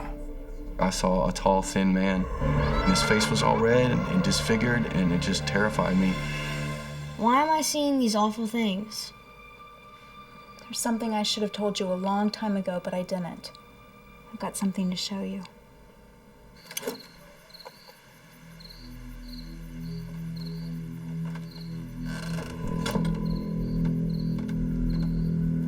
I think the person you saw was a man who had lived here a long time ago. Sandra tells him about the schoolmaster who died on their property. He knew something was going on. I felt really bad for Gene. I did, and I didn't want to see him that frightened. This man, he died right here? In our front yard? I think so. At least She goes on to say that she has had many encounters with his spirit and has never felt threatened by his presence. Baby and nothing has ever happened. Sandra figures that Gene is just overreacting because of his age. Think of it like one of those scary movies that we like to watch. And they're really scary, but in the end, it's just a movie. Gene eventually accepts his mother's explanation. She made me feel so much better and not be so afraid, because I knew that my mother was there for me and wouldn't let anything happen to me.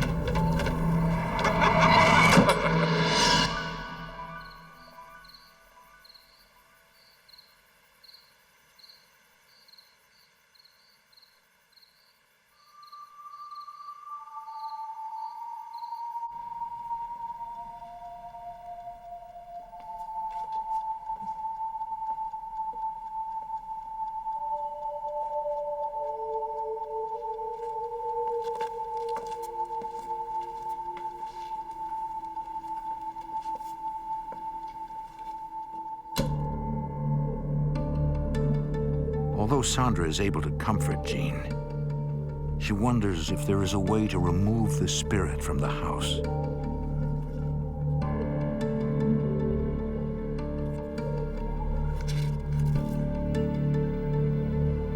Honey, where are you? Oh, I'm in the living room. Just give me a second, Stephen. I'll be right up.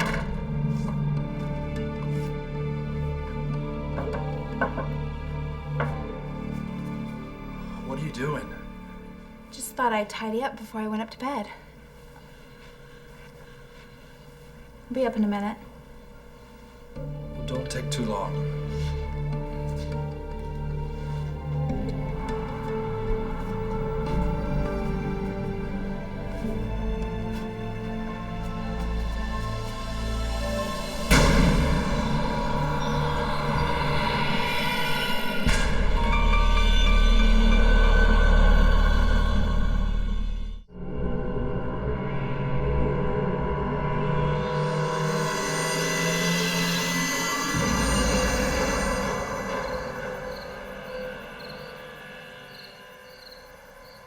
Jean does not see or hear from the schoolmaster again. But another problem is plaguing the house. Sandra and Stephen begin to fight non-stop, and Jean does whatever he can to escape. Jean, it's good to see you again. Guess your parents couldn't make it here today? You know how stuff My best friend invited me to church early on, and I really liked it, and I just kept on going pretty much ever since. And if you need someone to talk to, give me a call. Okay, thanks. Church was a reason to stay away from the house.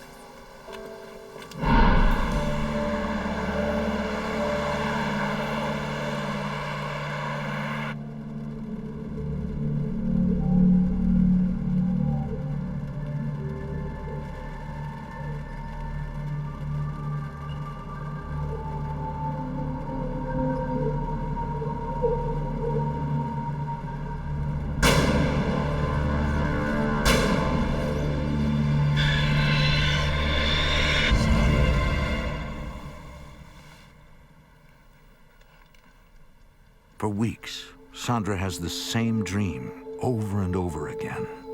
The dreams were usually much more vivid to me than regular dreams. And she wonders what these recurring images could possibly mean.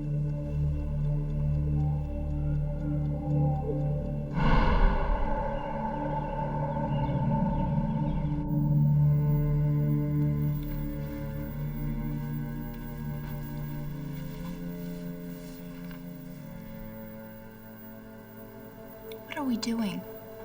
We're fighting all of the time and it just doesn't seem to be getting any better. We cannot go on like this. You're right, Sandra. We have grown apart. I've been denying it for so long. I can't do it anymore. Stephen, it's over.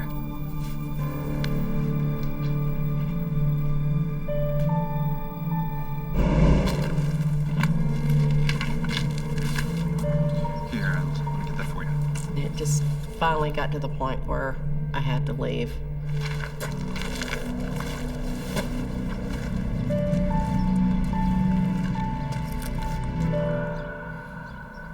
Well, I guess this is it.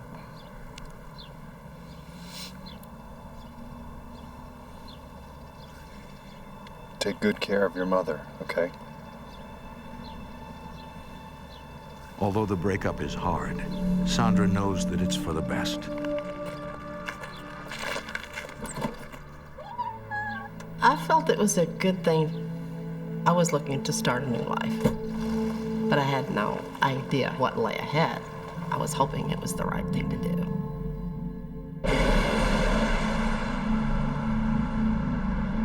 Sandra decides to move back to Texas City, her hometown.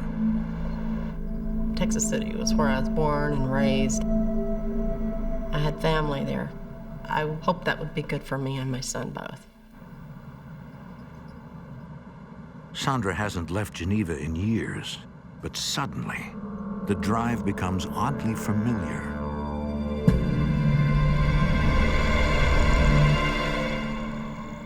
The dream was definitely an indication that I was going to be leaving. She now realizes that her dreams are visions of the future. I thought it was so obviously prophetic.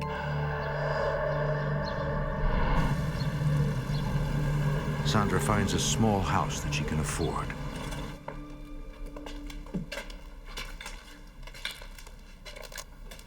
What is this filthy thing doing in here?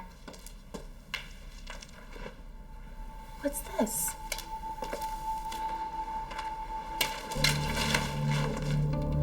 Right in the center of that floor was a star, a 5-pointed star.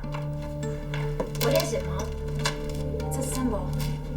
It's called a pentagram. Sandra is familiar with the pentagram, having read about it in her books on the occult. What's it mean? It means different things to different people. She also knows that people have used it to practice witchcraft. When I first discovered the pentagram, I thought, wow, there were witches here. I knew that it would just depend, which way you use the star, whether it was good or bad. I'm gonna check out. I wondered, was this coincidence? Or had I, by some unnatural forces, come to this house? I saw it as a positive sign that maybe I was on the right path.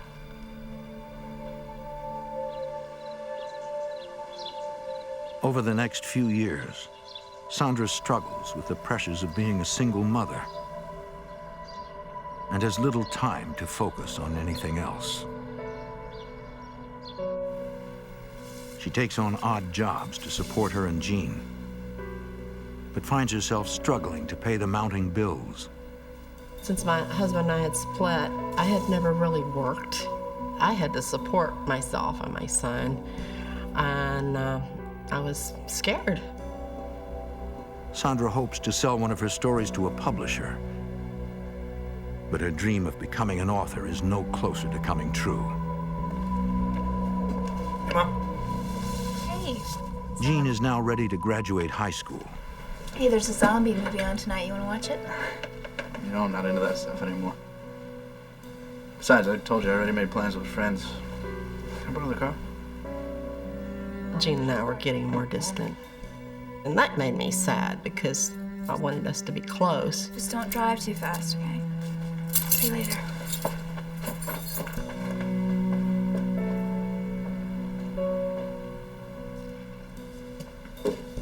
With Jean no longer around, Sandra finds solace in her books on the occult, which have always given her comfort. She is immediately drawn to Wicca, an earth-based religion that worships both a male and female deity. It was positive on the female side. Women were equal with men. I think that's one of the things that attracted me. She is also intrigued by the Wiccan belief that one can create change using the energy that surrounds them.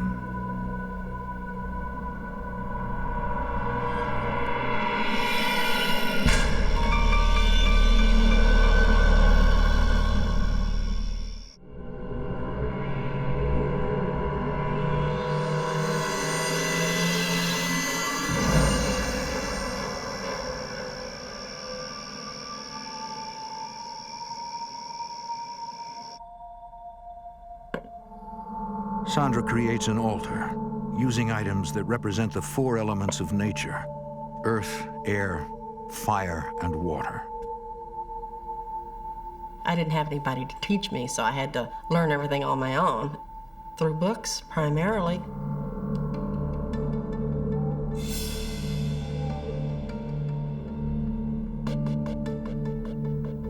I was hoping with Wicca that maybe I could change things. Maybe I could make things more positive in my life and my son's life. Sandra performs her first ritual. Earth sanctions my magic tonight. She calls out to the god and goddess, asking them to help ease her growing debt. I call forth the forces of prosperity, truth, transformation, and purification. Sandra repeats the chant over and over again, channeling the energy around her. Mother Goddess, Father God, grant me this wish. You can actually feel like an energy. It's a sensation of like an electrical power going through your body. It's a very positive feeling of power.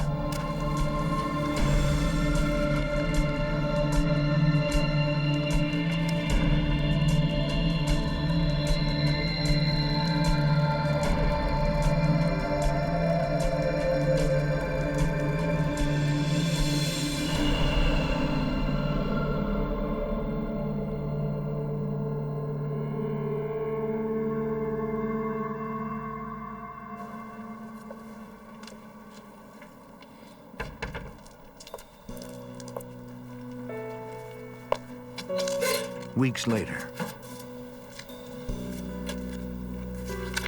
Sandra receives a letter from a magazine.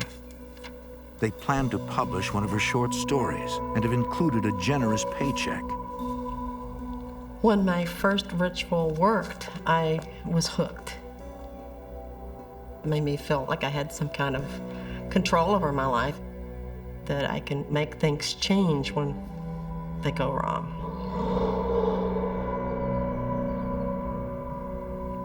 My mother just got deeper and deeper into the supernatural, and it just drove me more awake. I'd been scared to death when I was a kid, and I was afraid that something was going to happen.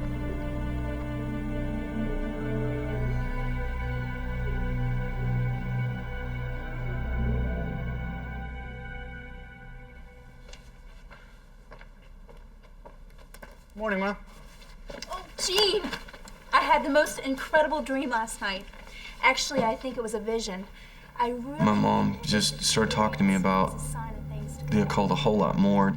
I really think that this experience is a sign of things to come. It just seems like we were becoming two different people and going our own ways. But enough about that. So, graduation is less than a month away. Have you started looking for a job? Sorta. Really? Well, tell me, what are you going to be doing?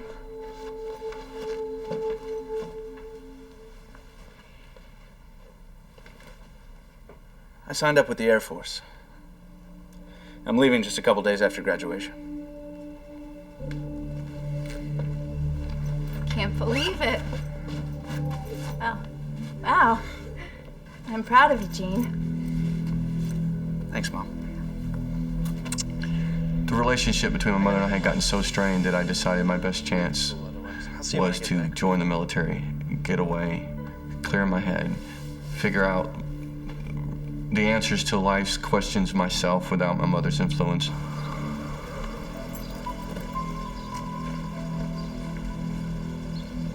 Soon after Gene graduates, he leaves to serve in the Air Force.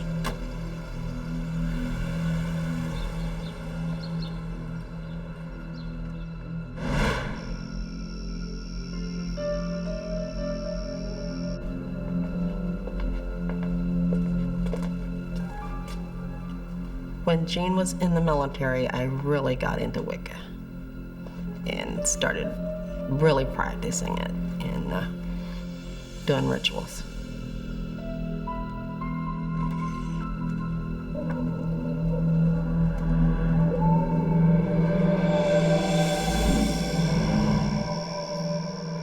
Over the years, Gene slowly loses touch with his mother. After I joined the Air Force and I started to travel, I couldn't tell anybody what I was doing. I could hardly ever see my mom. After 7 years in the Air Force, Gene returns home to Texas City. I was looking forward to seeing my mother and coming home, and I thought things were going to be great. Jean. Hi. He is surprised by Sandra's appearance and is unsure how to react to this unexpected change. She had black hair, black blouse, black pants. She had a necklace with a pentagram on it. I was just dazed.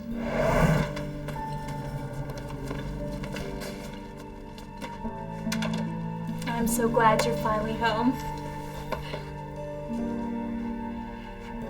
Looks like you remodeled while I was away.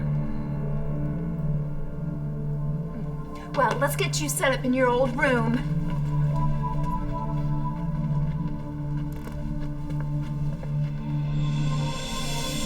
It's just as you left it.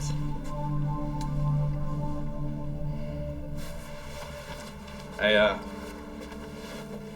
remember this being here.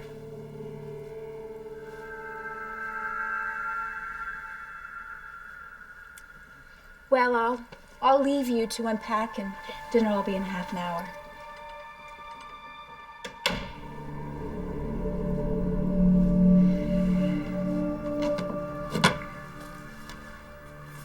It was just too much for me. The way my mom looked, the way the house was. Now I have a picture of the devil in my room. My last couple years in the military, I started to really go to church. And so by the time I got out, I was a very devout Christian.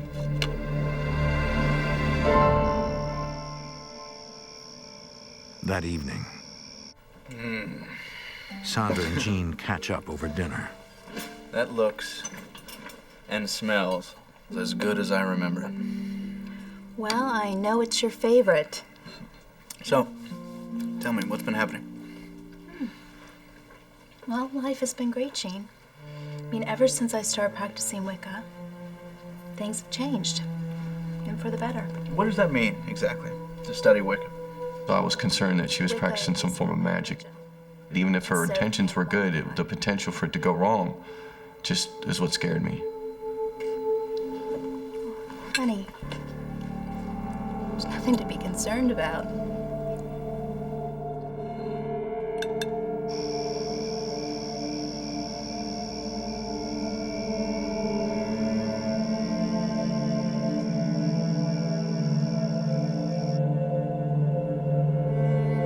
Thank you for your blessing. My gratitude is endless. Continue to protect us, especially Jean, now that he's in your watchful eye. As I receive your energy, now you receive mine.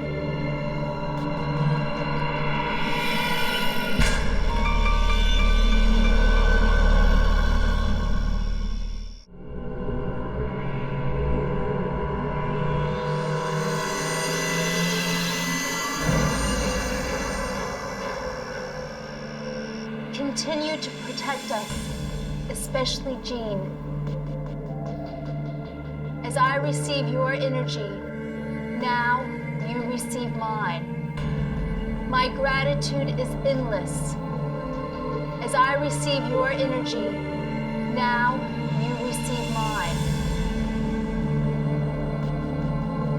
Thank you, great goddess.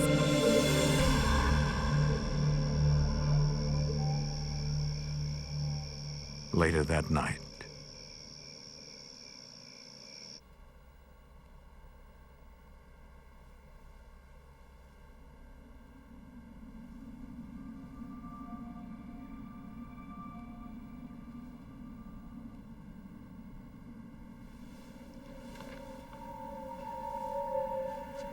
I thought, what was it? And I thought maybe it was just headlights shining in the window.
worried sick about you.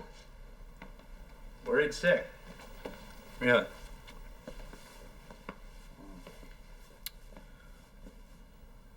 Did you get up in the middle of the night to check on me? Because last night I was attacked. I was attacked by a woman that looked just like you. Destroy him.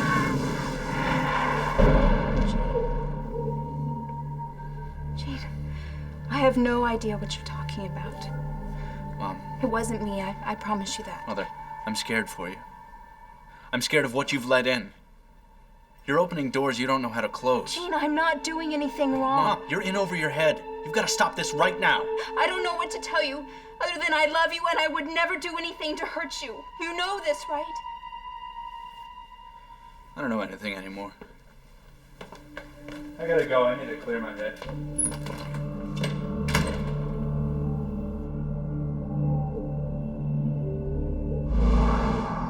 Gene scours the library, hoping to find something that could explain what he experienced. I had never seen lights like these before. I wanted to know what it was. He discovers a book on the occult that refers to these paranormal phenomena as sprites. These sprites, they were a product of witchcraft. I believed that her intentions were good, but that she had let something in the house that was evil.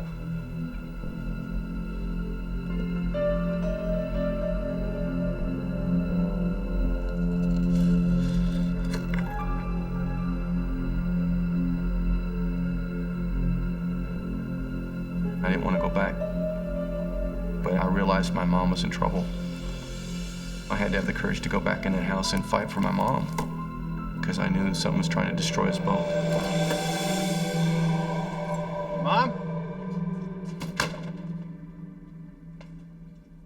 You home?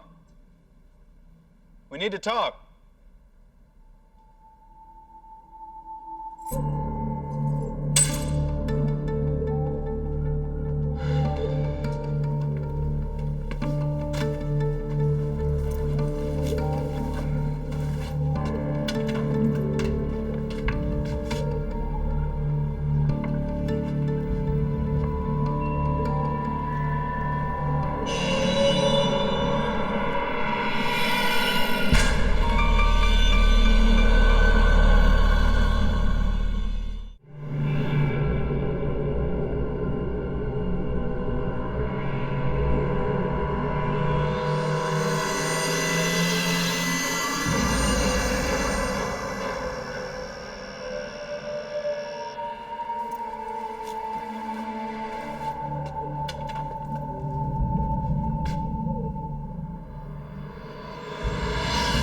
When I saw my cross in a pentagram, I was furious. I cannot believe you, Mother. You are messing with things that you cannot control. Where are you going? I'm afraid of what you've let in. And I'm not gonna stick around to see what happens. I thought my mom was casting spells on me. Gene now believes that the schoolmaster was really an evil entity that his mother may have conjured up many years ago. Something came into my mother's life when I was a child and tried to show her dreams and tried to take her down a path into the occult.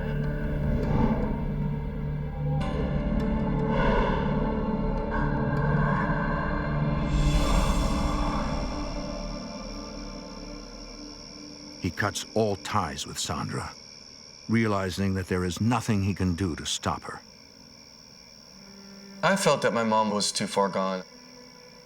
The more I talked to her, the more I thought that she was lying to herself, lying to me.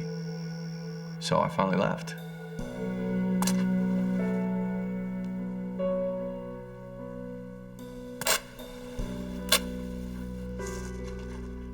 Sandra is devastated by Gene's angry departure.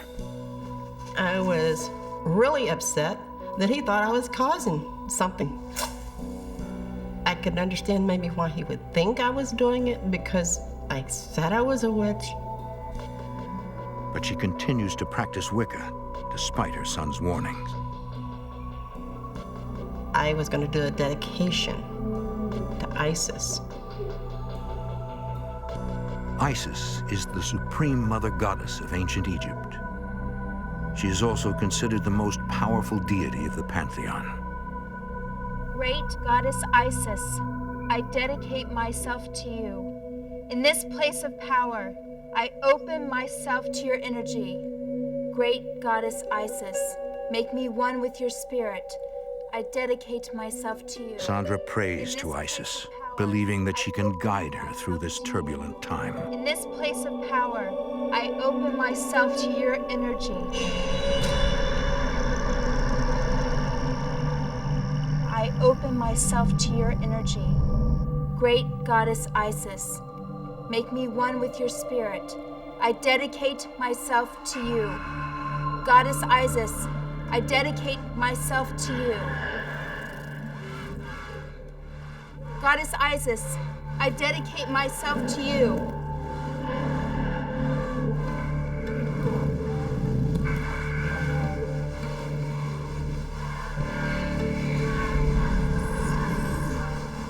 I dedicate myself to you.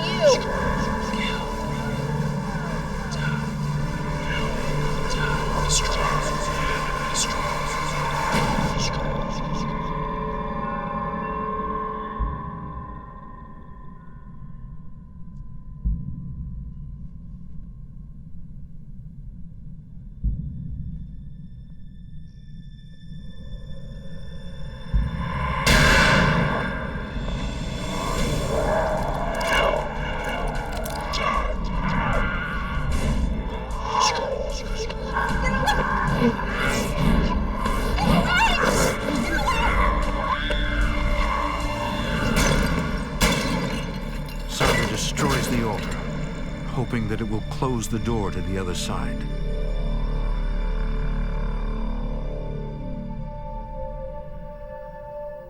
I think they were demons. This scared me so bad that I said, that's it. I want out. I don't know what I'm doing. It was definitely something I couldn't control. We're messing with something that is beyond our comprehension.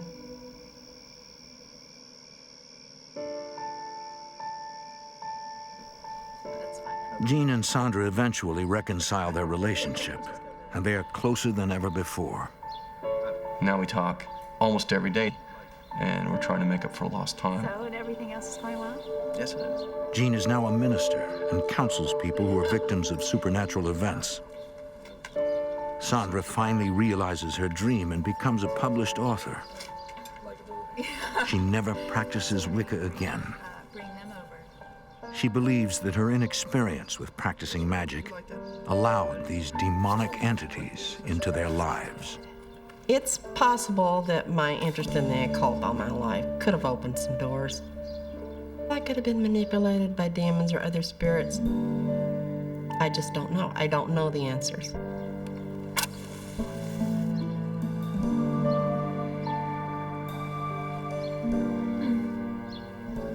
I believe that it started out as one evil spirit that just became many and tried to destroy our lives.